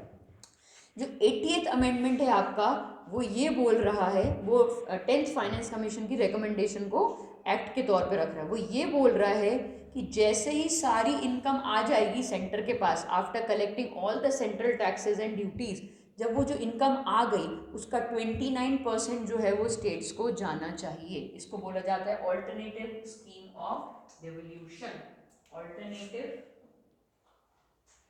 Scheme of devolution. क्या मतलब है इसका कि जब आपने पूरा एक पूल सेंट्रल टैक्सेस का कलेक्ट कर लिया सेंटर ने, उसका 29% आपको किसको देना पड़ेगा, स्टेट्स को देना पड़ेगा। ये किसने बोला, 80th कॉन्स्टिट्यूशनल अमेंडमेंट से बोला गया और रिकमेंडेशन थी 10th फाइनेंस कमीशन की। ठीक है, क्लियर। अब ये तो इंपॉर्टेंट है, इसके साथ साथ नेक्स्ट लाइन देखो, this is known as the alternative scheme of devolution and came into effect retrospectively from April 1, 1996। मतलब 2000 में ये अमेंडमेंट इंप्लीमेंट हुआ और 4 साल पहले से इंप्लीमेंट होना स्टार्ट हो गया रेट्रोस्पेक्टिवली। समझ आ रहा है क्यों, क्योंकि ये सिविल लॉ है। हमने उस दिन किस किस फंडामेंटल राइट में पढ़ा है कि क्रिमिनल केसेस में रेट्रोस्पेक्टिव लॉ नहीं बन सकता, एक्स पोस्ट फैक्टो। आर्टिकल 20 में पढ़ा था, नो एक्स पोस्ट फैक्टो। उसमें मैंने बताया था कि क्रिमिनल लॉ जो है वो पुराने डेट से नहीं बन सकता, सिविल लॉज पुराने डेट से बन सकते हैं। ये टैक्सेशन लॉ है, ये सिविल लॉ है, इसलिए भले ही इंप्लीमेंट 2000 में हुआ लेकिन 1996 से इन इफेक्ट आ गया।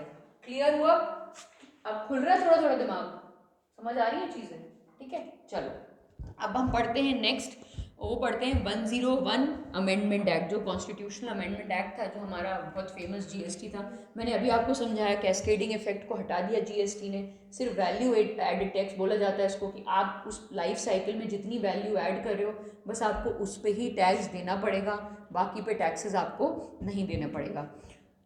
The 101st Amendment has paved the way for the introduction of a new tax regime. Accordingly, the amendment conferred concurrent taxing powers, दोनों पे हमने दिया है, पार्लियामेंट को भी दिया है, स्टेट लेजिस्लेचर को भी concurrent दिया है, to make laws for levying GST on every transaction of supply of goods or services or both. The GST replaced a number of indirect taxes. अच्छा ये बात तो पता है ना कि सिर्फ indirect taxes को replace किया GST ने।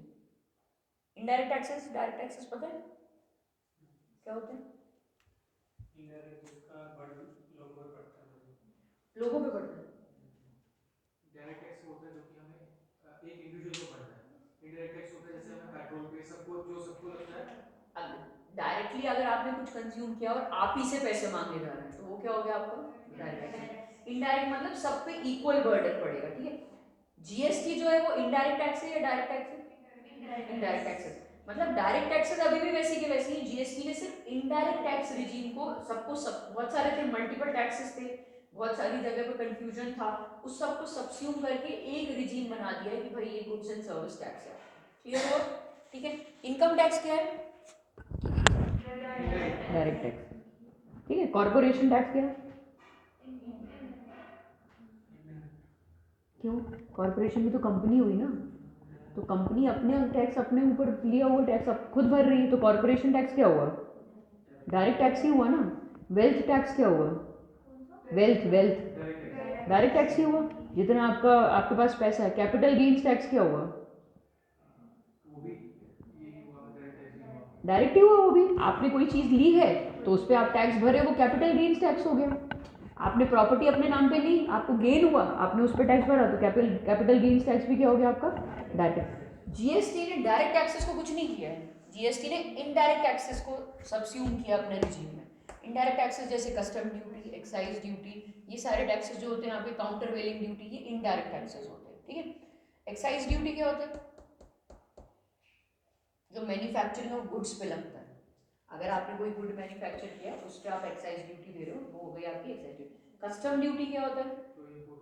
जो इम्पोर्ट नहीं, सिर्फ इम्पोर्ट और एक्सपोर्ट दोनों, उस पर जो टैक्स लगता है आपका वो होता है आपका कस्टम ड्यूटी। काउंटर वेलिंग ड्यूटी क्या होता है? एंटी काउंटर वेलिंग ड्यूटी। बाहर से अगर आप कोई चीज़ इम्पोर्ट कर रहे हो तो उस पर आपको टैक्स देना पड़ेगा, तो वो हो गया आपका काउंटर। तो ये सारे टैक्सेस हमने क्या कर दिया, एक ही जीएसटी टैक्स रिजीम में डाल दिया और सिंप्लीफाई कर दिए प्रोसीजर्स, ठीक है। 4 स्लैब्स में डाल दिया हर आर्टिकल को, 5, 12, 18 और 28। पता है ना जीएसटी के बारे में तुमको? यार जाके एक काम करना, आज मैं नहीं पढ़ाऊंगी जीएसटी, ठीक है? नो मैम, जाके एक काम करो, प्रॉपर जीएसटी पे वीडियो देखो, या वीडियो नहीं देखनी तो पढ़ो जीएसटी स्टार्टिंग से लेके एंड तक कि जीएसटी है क्या। क्योंकि जिस हिसाब से तुम लोग हिला रहे हो ना सर, मुझे नहीं लगता पता है तुम लोगों को जीएसटी ढंग से। पढ़ा है जीएसटी, पढ़ा भी है, शाबाश, फिर भी नहीं बनता। तो जब याद वाली बात ही नहीं आ रही तो डे टू डे चीज वाली बात है, याद क्या है इसमें?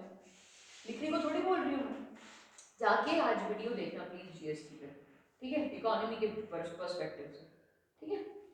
चलो, तो क्या हुआ, कैस्केडिंग इफेक्ट हट गया।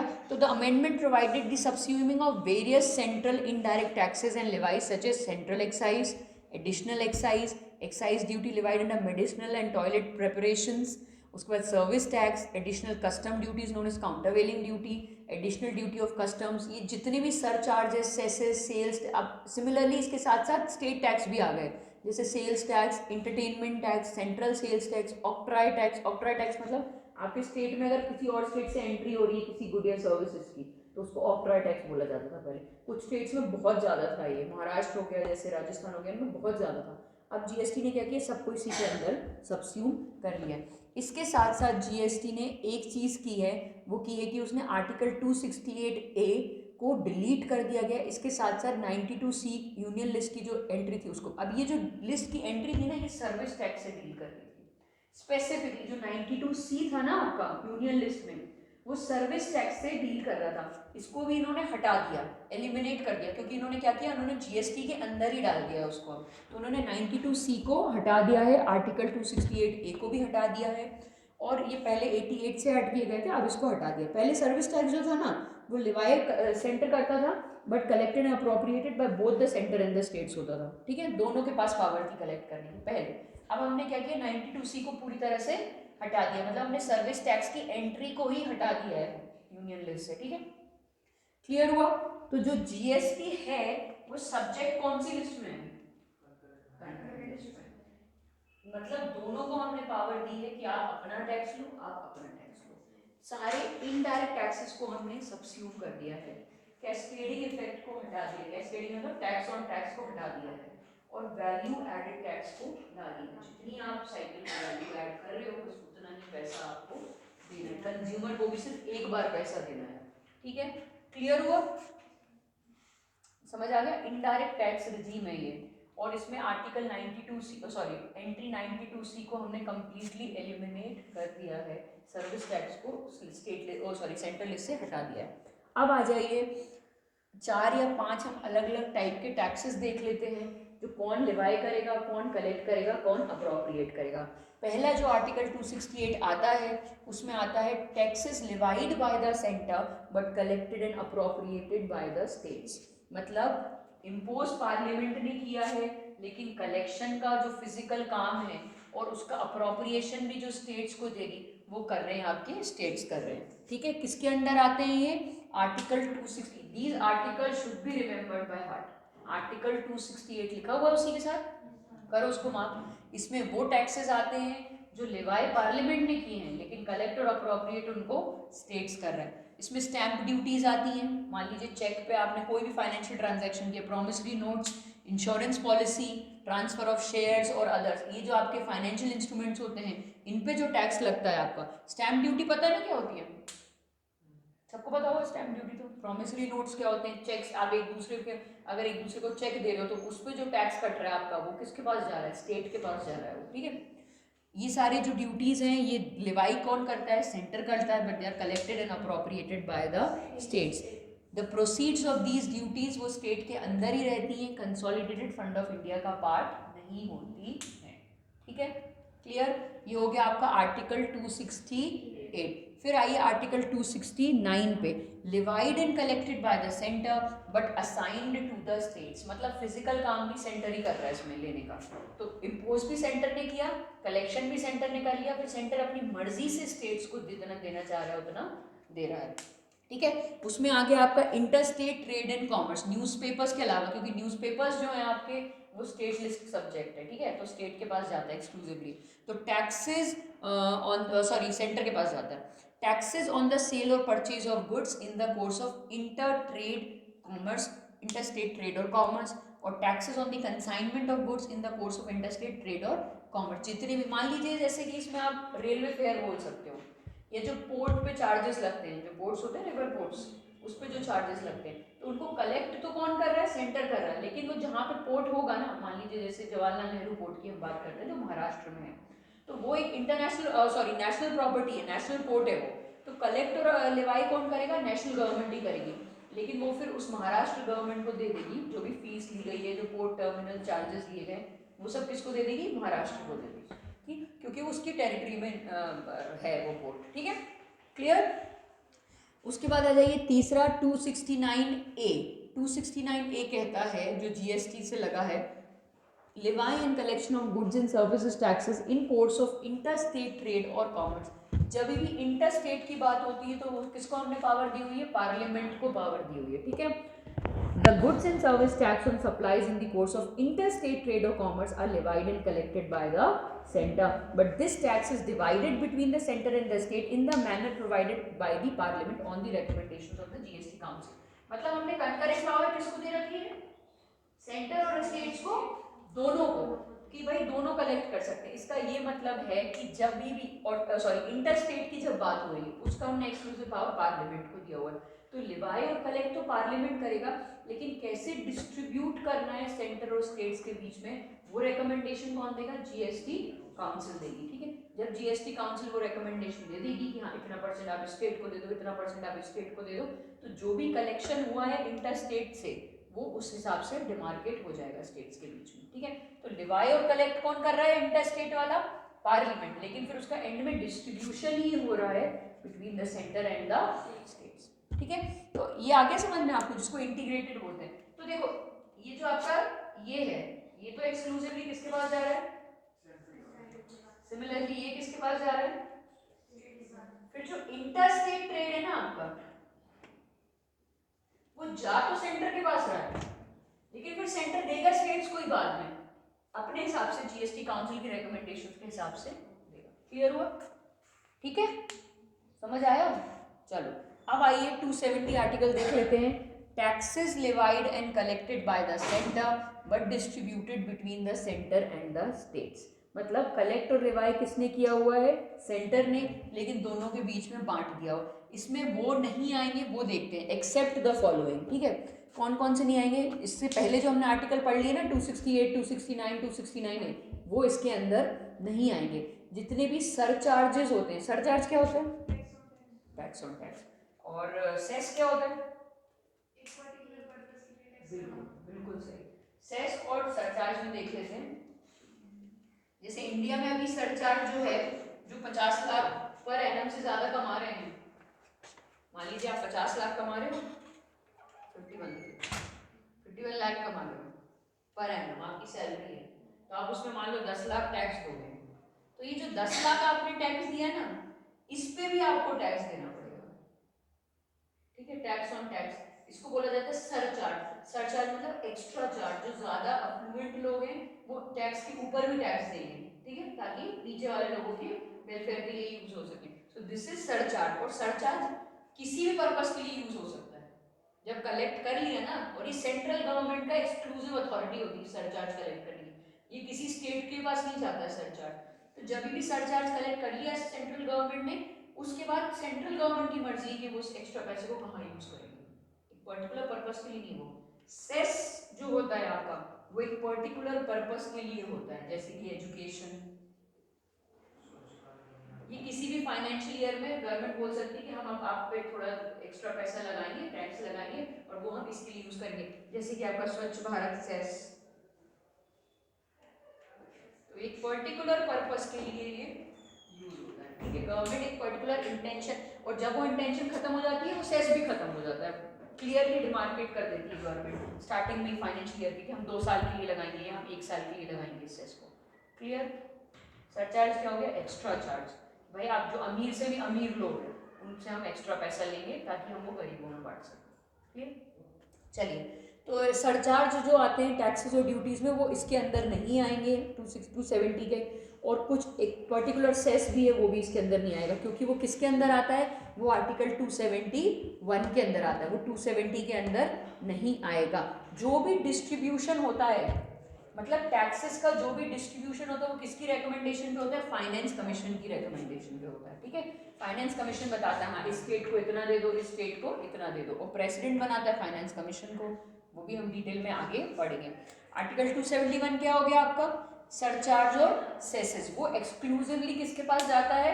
सेंट्रल गवर्नमेंट के पास जाता है, स्टेट गवर्नमेंट का कोई से नहीं होता सरचार्जेस और सेसेस में। ठीक है, और एक बात और देख लो कि जीएसटी जो है उसको एग्जेम्प्ट किया गया है सरचार्ज से। In other words the surcharge can not be imposed on GST, मतलब अगर आपने जीएसटी दे दिया तो उस टैक्स के ऊपर टैक्स नहीं लगेगा। क्लियर?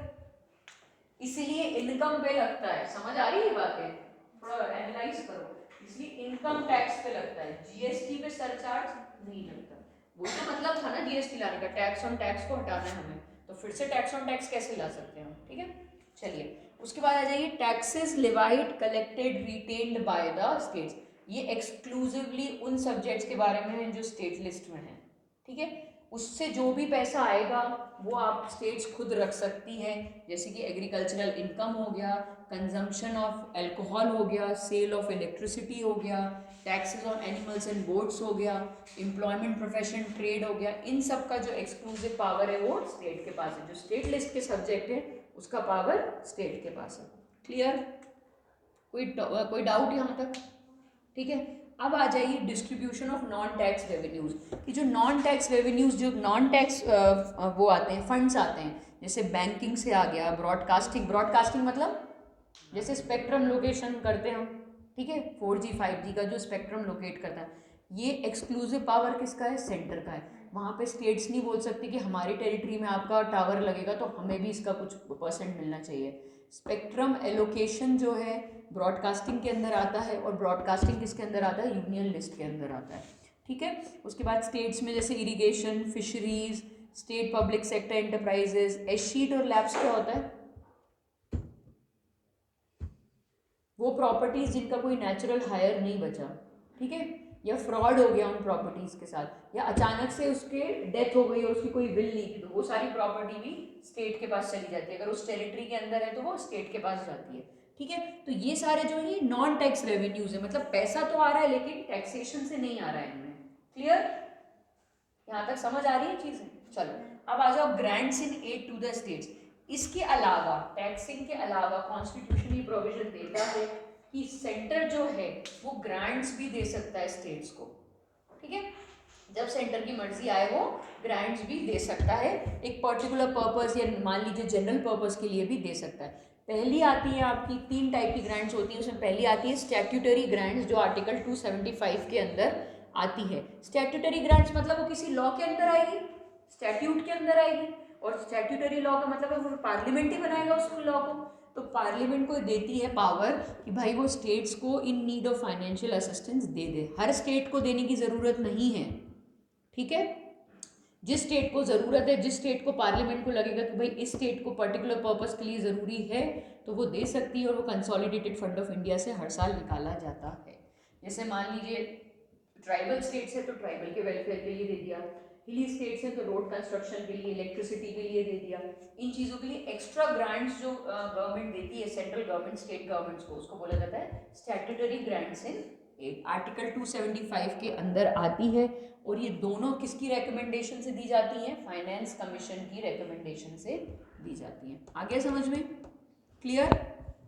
अब इसके साथ देख लेते हैं डिस्क्रिशनरी ग्रांट्स, जो आर्टिकल 282 एम्पावर करता है both the centre and the states to make any grants for any public purpose even if it is not within their respective legislative competence. Discretionary का क्या मतलब है, अपनी मर्जी से जब चाहे तब, ठीक है, बिना लॉ बनाए भी दे सकती है, ठीक है, आ गया समझ में। तो ये दोनों के पास पावर है, सेंटर के पास भी पावर है और स्टेट्स के पास भी पावर है कि वो जब चाहे तब पब्लिक पर्पस के लिए ग्रांट दे सकती है, ठीक है, भले वो सब्जेक्ट स्टेट लिस्ट में आ रहा हो या यूनियन लिस्ट में आ रहा हो, लेकिन ये हमने आर्टिकल 282 ने ही इनको एम्पावर किया है कि वो जब मर्जी, जब छोटे मोटे ग्रांट्स, बड़े ग्रांट्स भी बनाने हैं तो एज पर्पस अपने हिसाब से वो कर सकते हैं, ठीक है। कोई ऑब्लिगेशन नहीं है सेंटर का ये ग्रांट देने में या स्टेट का ग्रांट देने में, ये डिस्क्रिशनरी ग्रांट्स हैं, ठीक है, ये मर्जी से चलेंगे, ठीक है, क्लियर। इसके साथ साथ एक अदर ग्रांट्स वाला जो है ना, इसको छोड़ सकते हो क्योंकि ये सिर्फ 1960 तक था, अब नहीं है ये, असम, बिहार, उड़ीसा और वेस्ट बंगाल के केस में, तो इसको आप छोड़ सकते हो इस पैराग्राफ को, ठीक है, क्लियर। अब आ जाइए goods and services tax council under article 279A हमने एक जीएसटी काउंसिल बनाई है। ये आर्टिकल अथॉरिटी देता है,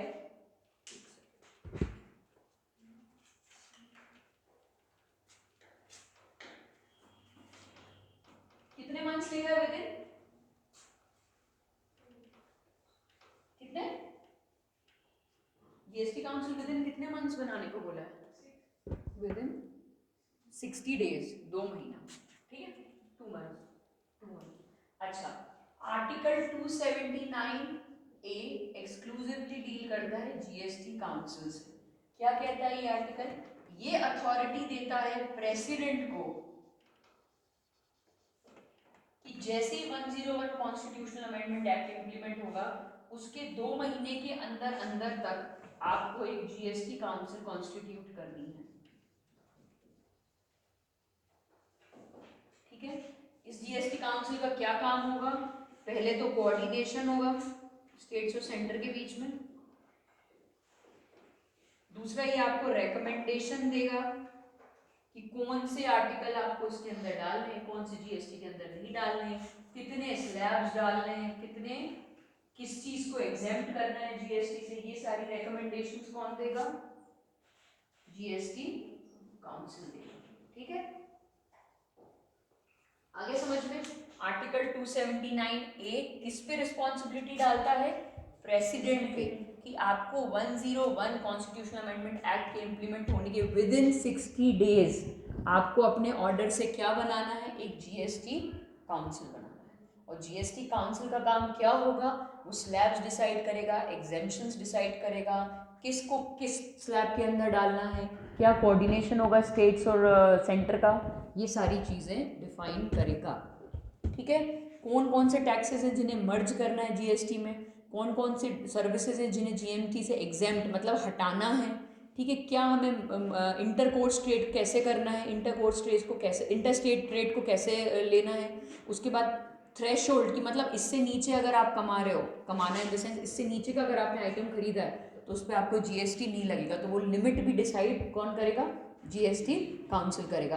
क्या क्या इसके स्लैब्स होंगे, अभी हमारे स्लैब्स 4 हैं, 5%, 12%, 18% और 28%, तो ये स्लैब्स भी जीएसटी काउंसिल डिसाइड करेगा। और अगर कोई स्पेसिफिक एक्स्ट्रा आपको टैक्स लगाना है in case of natural calamity, कोई फ्लड आ गई, कोई ड्रॉट आ गया, कोई साइक्लोन आ गया, उस केस में अगर आपको एक्स्ट्रा टैक्स लगाना है उस साल, तो वो भी जीएसटी काउंसिल डिसाइड करेगा, क्लियर, ठीक है, आगे समझ में 279A। अब आ जाइए आर्टिकल 280 पे जो कि फाइनेंस कमीशन का आर्टिकल है, जो स्पेसिफिकली फाइनेंस कमीशन की कॉन्स्टिट्यूशन पे फोकस करता है। ये पावर देता है अगेन प्रेसिडेंट को कि हर 5 साल या उससे पहले आपको फाइनेंस कमीशन को कॉन्स्टिट्यूट करना है। कौसी जुडिशियल बॉडी है, क्यों, क्योंकि इसके अंदर आपके जुडिशरी से भी हम जो बंदे लाए हुए हैं इसमें, ठीक है, जो कॉन्स्टिट्यूट करेंगे। अब इसका मतलब काम क्या क्या है वो देख लेते हैं एक बार कि क्या अच्छा, फाइनेंस कमीशन भी एक रिकमेंडेटरी बॉडी है, उसे सजेशन ही दे सकती है, कमीशन भी, काउंसिल भी, ये सारी एडवाइजरी बॉडीज ही होती हैं, ये सजेशन ही दे सकती है। ये किसको सजेशन देगी, प्रेसिडेंट को सजेशन देगी।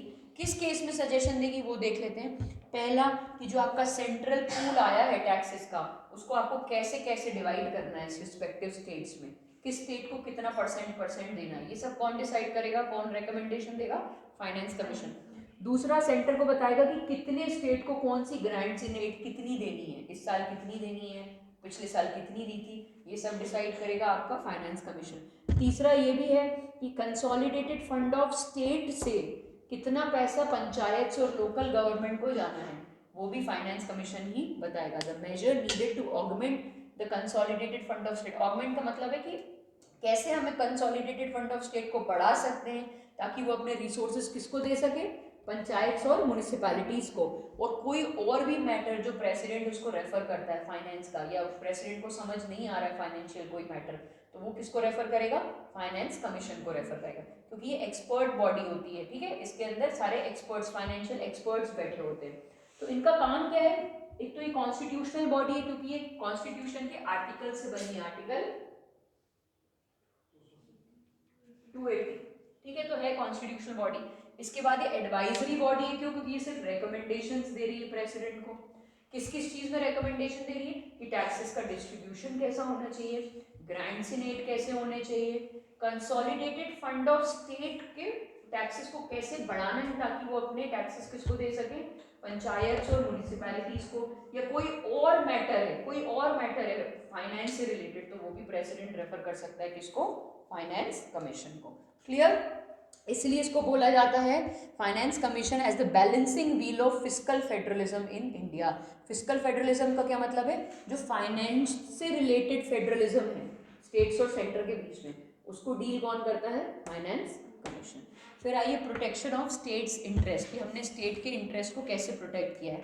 सबसे पहले तो ये कि कॉन्स्टिट्यूशन में लिखा हुआ है कि जो चारों बिल्स है ना जो नीचे लिखे हुए हैं, वो किसकी रिकमेंडेशन से इंट्रोड्यूस हो सकते हैं, सिर्फ प्रेसिडेंट की। तो प्रेसिडेंट को बेसिकली हम मानते हैं कि भाई वो हेड ऑफ द स्टेट है, वो न्यूट्रल कैपेसिटी में काम करेगा, वो किसी पर्टिकुलर सेंटर या किसी पर्टिकुलर स्टेट को फेवर नहीं करेगा, ठीक है। तो उस केस में हम क्या बोलते हैं कि ऐसे जो चार बिल्स हैं ये तभी इंट्रोड्यूस हो सकते हैं पार्लियामेंट में जब हमने इसकी रिकमेंडेशन ले ली है प्रेसिडेंट की। पहला है any bill a bill which imposes or varies any tax or duty in which states are interested, मतलब जहाँ पे स्टेट्स का इंटरेस्ट है वहाँ पे अगर आप कोई भी चेंज पार्लियामेंट लाती है उस टैक्सेस में, उस ड्यूटीज में, तो वहाँ पे आपको प्रेसिडेंट का पहले रिकमेंडेशन लगेगी, ठीक है। दूसरा है कोई भी बिल जो एग्रीकल्चरल इनकम से छेड़छाड़ कर रहा है, क्योंकि ये किसका है प्रोरोगेटिव, ये स्टेट्स का प्रोरोगेटिव है एग्रीकल्चरल इनकम, तो उससे रिलेटेड कोई भी चेंजेस अगर पार्लियामेंट कर रही है तो वो भी आपको क्या करना पड़ेगा, प्रेसिडेंट की रिकमेंडेशन लगेगी। तीसरा, a bill which affects the principles on which moneys are to be distributable to the states, मतलब कि कोई ऐसा लॉ ना निकाल दे जिससे कि स्टेट्स के साथ गलत हो, उनको टैक्स का पैसा ही ना मिले। तो ऐसे लॉ भी अगर कोई पार्लियामेंट निकालना चाहती है अपनी मर्जी से, तो उस केस में भी आपको किसका असेंट लगेगा, प्रेसिडेंट का पहले रिकमेंडेशन लगेगा। और चौथा, ऐसा bill which imposes any surcharge और एनी स्पेसिफाइड टैक्स और duty for the purpose of the centre, कि सेंटर अपनी मर्जी से जब चाहे तब कभी भी कोई भी एक्स्ट्रा सरचार्ज या एक्स्ट्रा टैक्स नहीं लगा सकती, उसमें प्रेसिडेंट की रिकमेंडेशन लगेगी। क्लियर हुआ, कोई डाउट, मतलब कहीं भी स्टेट्स का इंटरेस्ट गलत ना हो, स्टेट के साथ इंफीरियोरिटी कॉम्प्लेक्स ना आए, स्टेट के साथ डिस्क्रिमिनेशन ना हो, इसलिए हमने स्टेट के इंटरेस्ट को प्रोटेक्ट इस तरह से किया हुआ है, ठीक है, क्लियर। उसके बाद आ जाइए जो टैक्स की नेट प्रोसीड्स होती हैं। अब नेट प्रोसीड्स का क्या मतलब है, नेट प्रोसीड्स का क्या मतलब है, सारा कुछ, जैसे टैक्स आया तो टैक्स जैसे डिजिटली हो रहा है आजकल, तो आप वेबसाइट भी मेंटेन कर रहे हो, ठीक है, आप उसमें एंटीवायरसेस भी लगा रहे हो, आप जो मैन पावर उसकी तनख्वाह भी दे रहे हो, आप बिजली का बिल भी दे रहे हो, है ना। तो ये सारी चीजें हटा के, मतलब टैक्स जितना कलेक्ट हुआ उसमें से ये सारे कॉस्ट हटा के, लॉजिस्टिक कॉस्ट और कलेक्शन के कॉस्ट हटा के, मान लीजिए जो सरकार की गाड़ियां लगी उनमें पेट्रोल डला, तो ये सारी चीजों को हटा के जो पैसा बचता है उसको बोला जाता है नेट प्रोसीड्स ऑफ टैक्स, ठीक है। और इस पे कैग का सर्टिफिकेट लगना जरूरी है, और जब कैग का सर्टिफिकेट लगता है तो वो फाइनल होता है। कैग क्या करेगा, पूरा एनालाइज करेगा इसको कि क्या भाई ये सही तरह से आपने सही तरह से खर्च किया इसको कलेक्ट करने में, बिजली का बिल ज्यादा तो नहीं दिखा दिया है, कंप्यूटर्स फेक तो नहीं दिखा दिए हैं, गलत तरीके से एंटीवायरस तो नहीं दिखा दिया, वो सब कौन एनालाइज करेगा, कंट्रोलर एंड ऑडिटर जनरल, और वो देख के उसको फाइनल करेगा कि हाँ ये सही तरह से कलेक्ट हुआ है, ठीक है। क्लियर। अब आइए borrowing bye the centre and the states, ये भी एक बहुत इंपॉर्टेंट एस्पेक्ट है कि सेंटर कब पैसा ले सकता है, स्टेट कब पैसा ले सकता है। वो borrowing powers of the centre and state, इसको भी हम कुछ मन से नहीं बना रहे, ये सब कॉन्स्टिट्यूशन में ऑलरेडी लिखा हुआ है ताकि आगे जाके कोई कॉन्फ्लिक्ट ना हो। तो पहला पॉइंट कह रहा है कि जो सेंट्रल गवर्नमेंट है उसके पास अथॉरिटी है कि वो इंडिया के अंदर भी और इंडिया के बाहर से भी कहीं से भी लोन ले सकता है, ठीक है, but both within the limits fixed by the parliament. So far no such law has been enacted by the parliament. मतलब within the country भी, outside country भी, किसकी गारंटी पे लेगा, कंसोलिडेटेड फंड ऑफ इंडिया की गारंटी पे ले सकता है लोन, ठीक है। और उस केस में पार्लियामेंट लिमिट सेट करेगी कि आप इतने ले सकते हो, लेकिन अभी तक पार्लियामेंट ने ऐसा कोई लॉ बनाया नहीं, ठीक है। Second, state government with in India ले सकती है, अब्रॉड नहीं ले सकती, ठीक है। The state government can borrow within India upon the security of consolidated fund of state and or can give guarantees, but both within the limits fixed by the legislature of the state. मतलब state legislature abroad से consolidated fund of state की guarantee पे कभी भी पैसा नहीं ले सकती। अगर बाहर से पैसा आएगा तो वो कंसोलिडेटेड फंड ऑफ इंडिया की गारंटी पे ही आएगा। समझ आ रही बात। कोई पर्टिकुलर स्टेट जाके मान लो वेस्ट बंगाल बोले कि हमारे हर साल फ्लड आती है, ठीक है, हाँ, तो हम फ्लड को रिहेबिलिटेट करने के लिए स्पेसिफिक हम किसी ऑर्गेनाइजेशन से पैसा ले रहे हैं। आप ले सकते हो पैसा, लेकिन आपको परमिशन लगेगी वहां पे सेंट्रल गवर्नमेंट की, या आपको किसकी गारंटी लगेगी, consolidated fund of India.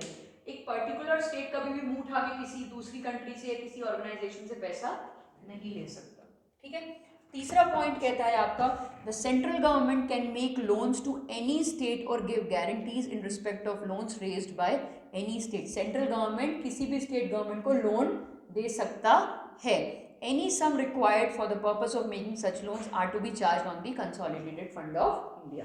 Consolidated fund of India से ही पैसा निकलेगा अगर लोन दे रहा है कोई भी सेंटर किसी भी स्टेट को, तो ठीक है। उसके बाद चौथा पॉइंट कह रहा है, a state can not raise any loan without the consent of the centre if there is still outstanding any part of the loan made to the state by the centre or in respect of which a guarantee has been given by the centre. इसका ये मतलब है, मान लीजिए आपने centre से loan लिया पिछले साल और वो आपने पूरा चुकाया नहीं है और आप फिर और एक और लोन ले रहे हो, तो उसके लिए आपको सेंटर की परमिशन लगेगी कि भाई आउटस्टैंडिंग अमाउंट आपको पिछले लोन का रह गया है, पहले उसको चुकाओ, तभी आप नया लोन ले सकते हो, ठीक है।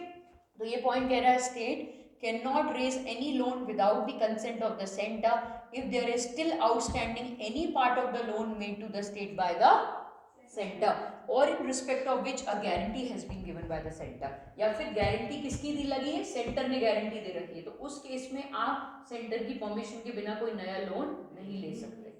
क्लियर हुआ। ये हो गया लोन, बोरोइंग हो गई सेंटर और स्टेट्स की। उसके बाद देख लेते हैं कि इंटर गवर्नमेंटल टैक्स इम्यूनिटी, मतलब इम्यूनिटी फ्रॉम म्यूचुअल टैक्सेशन की स्टेट सेंटर को नहीं करेगा टैक्स, सेंटर स्टेट को नहीं करेगा टैक्स, क्योंकि आपस में एक दूसरे को टैक्स करने लग जाएंगे तो बेवकूफी है ये, तो है ना। तो वो देख लेते हैं कि म्यूचुअल इम्यूनिटी क्या है, sorry immunity from mutual taxation क्या है।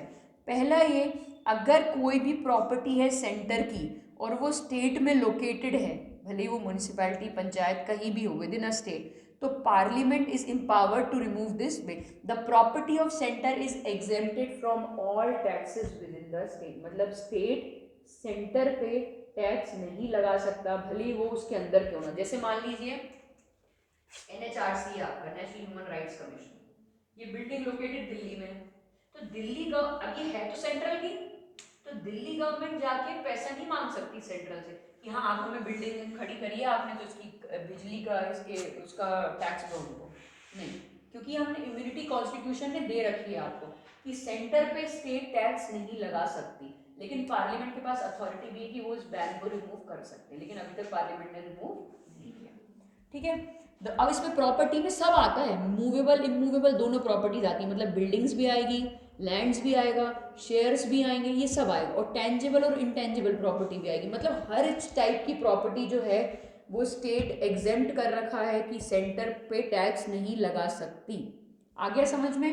भले फिर वो कमर्शियल पर्पस के लिए यूज हो रही हो या भले वो सॉवरेन फंक्शंस के लिए यूज हो रही हो। क्लियर।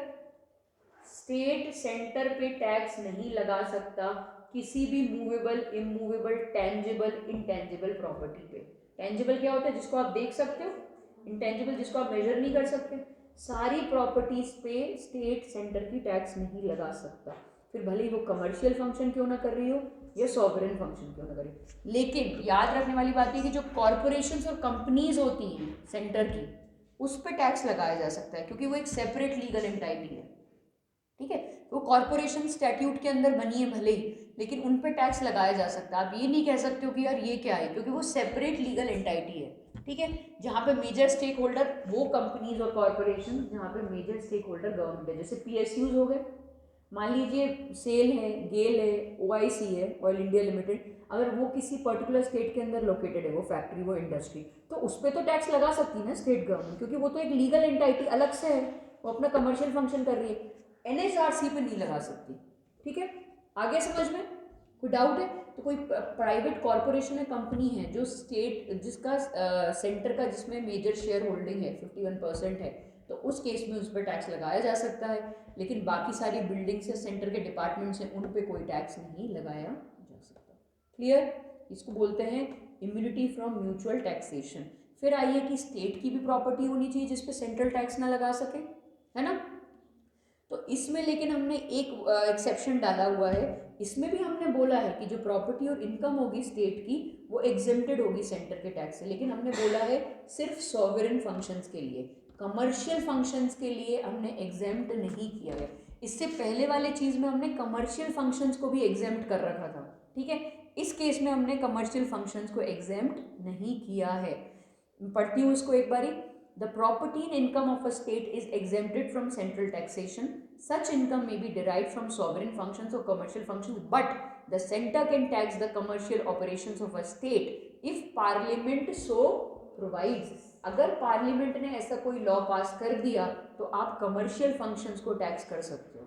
उस दिन भी हमने पढ़ा था सेक्युलर और कमर्शियल फंक्शंस अलग अलग होते हैं। वैसे जो इंडियन फंक्शन, जैसे मान लीजिए कोई कैंट है, आर्मी कैंट है, वो बेसिकली क्यों बना है वहाँ पे? इंडिया की सिक्योरिटी के लिए बना है, तो सॉवरेन फंक्शन तो क्या हो गया उसका? इंडिया की सिक्योरिटी।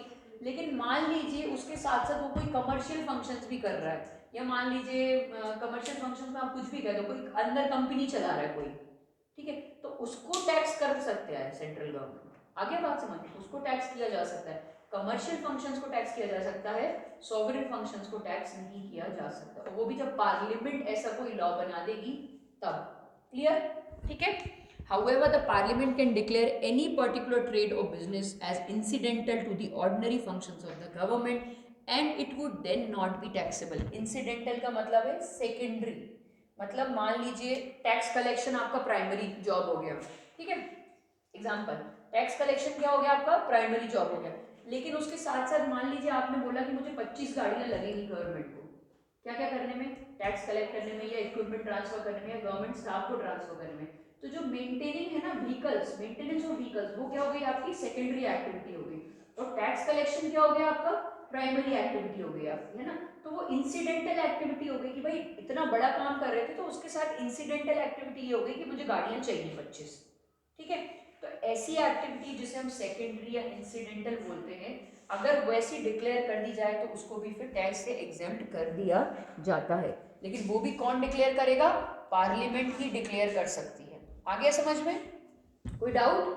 मेन एक्टिविटी के साथ साथ जो दूसरी एक्टिविटी हो रही है, पेरिफेरल एक्टिविटी या सेकेंडरी एक्टिविटी जिसको बोलते हैं, उसको पार्लियामेंट डिक्लेयर कर सकता है कि यार ये तो इंसिडेंटल है, इस पर टैक्स मत लगाओ, क्योंकि ये तो लार्जर पर्पस को पूरा कर रही है ना। तो टैक्स कलेक्शन के काम को ये गाड़ियां रखी हुई हैं हमने, तो इन गाड़ियों के पे टैक्स मत लगाओ। क्लियर? आ गया समझ में? चलिए अब पढ़ते हैं आगे। इफेक्ट्स ऑफ इमरजेंसी, ये हम आगे वाले चैप्टर में भी क्लियरली पढ़ेंगे कि नेशनल इमरजेंसी में क्या क्या हो सकता है। नेशनल इमरजेंसी लगी है तो भाई आपके ग्रांट इन एड को रिड्यूस किया जा सकता है, अगर फाइनेंशियल इमरजेंसी रखी तो आपकी सैलरीज वगैरह को कम किया जा सकता है। ये सारा हम आगे चैप्टर्स में पढ़ेंगे। इसके बाद इस वाले चैप्टर में आप ये सारी चीज़ें छोड़ सकते हो। फर्स्ट ARC, कुछ मैं इंपॉर्टेंट पॉइंट्स मार्क करा देती हूँ, ठीक है, बस वो मार्क कर लो। एडमिनिस्ट्रेटिव रिफॉर्म कमीशन जो पहला बना था वो मोरारजी देसाई के अंदर 1966 में बना था। इसकी रिकमेंडेशंस में जो पहली रिकमेंडेशन है, इंटर स्टेट काउंसिल, जो अभी हमने 263 के अंदर इस्टेब्लिश कर रखी है, उसको मार्क कर लो। तीसरा point, delegation of powers to the maximum extend to the states, उसको मार्क कर लो। और चौथा पॉइंट मार्क कर लो, transferring of more financial resources to the states to reduce their dependency upon the centre.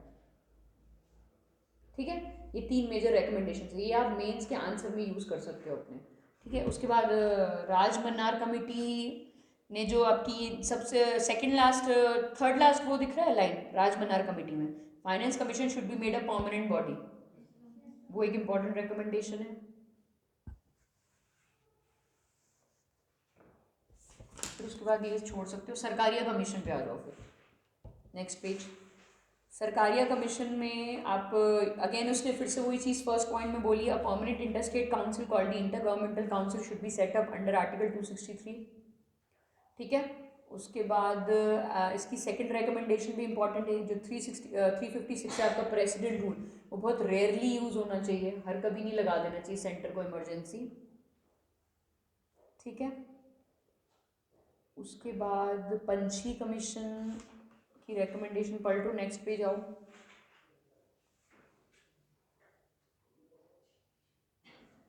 पंछी कमीशन बोलते हैं उसको।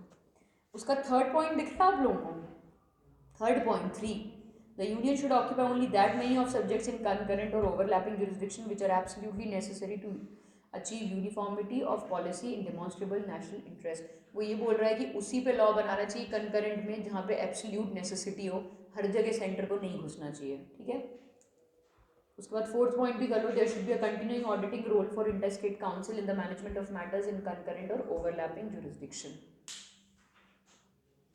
बेसिकली ये सारे कमीशन इसलिए बने थे कि सेंटर स्टेट में कॉन्फ्लिक्ट ना हो और उनके रिलेशंस जो हैं वो अच्छे से बने रहें और स्टेट्स को और फ्रीडम मिले और ऑटोनॉमी और इंडिपेंडेंस मिले। ठीक है, बाकी ये सब छोड़ सकते हो यार, कुछ भी नहीं है इसमें, you can leave all this easily. ठीक है, कल हम स्टार्ट करेंगे, हो गया टाइम, अभी है 5 मिनट्स, कल हम स्टार्ट करेंगे इंटर स्टेट काउंसिल। उसके बाद हम कल कुछ 15 या 20 क्वेश्चंस भी करेंगे, जिससे मैं पूछूंगी वही जवाब दे, क्योंकि अगर मैं टेस्ट लूंगी तो टेस्ट में तो आप कुछ भी मार्क करके नेक्स्ट डे हम डिस्कस करेंगे, फायदा नहीं है उसका। मैं यहीं पे ही सवाल पूछूंगी आपसे, 15-20 क्वेश्चंस MCQs ही हैं, जितना हमने पढ़ा है आज तक नहीं उससे पहले वो सारा मैं क्वेश्चंस में पूछ लूंगी, जो स्टार्टिंग इनिशियल चैप्टर्स हैं आपके। ठीक है, किस चीज़ की स्ट्राइक बच गया तुम लोग, तो मतलब बंद ही रहे, नहीं मैम ने कोई पूछ के हम आपसे एक बच्चे जा रहे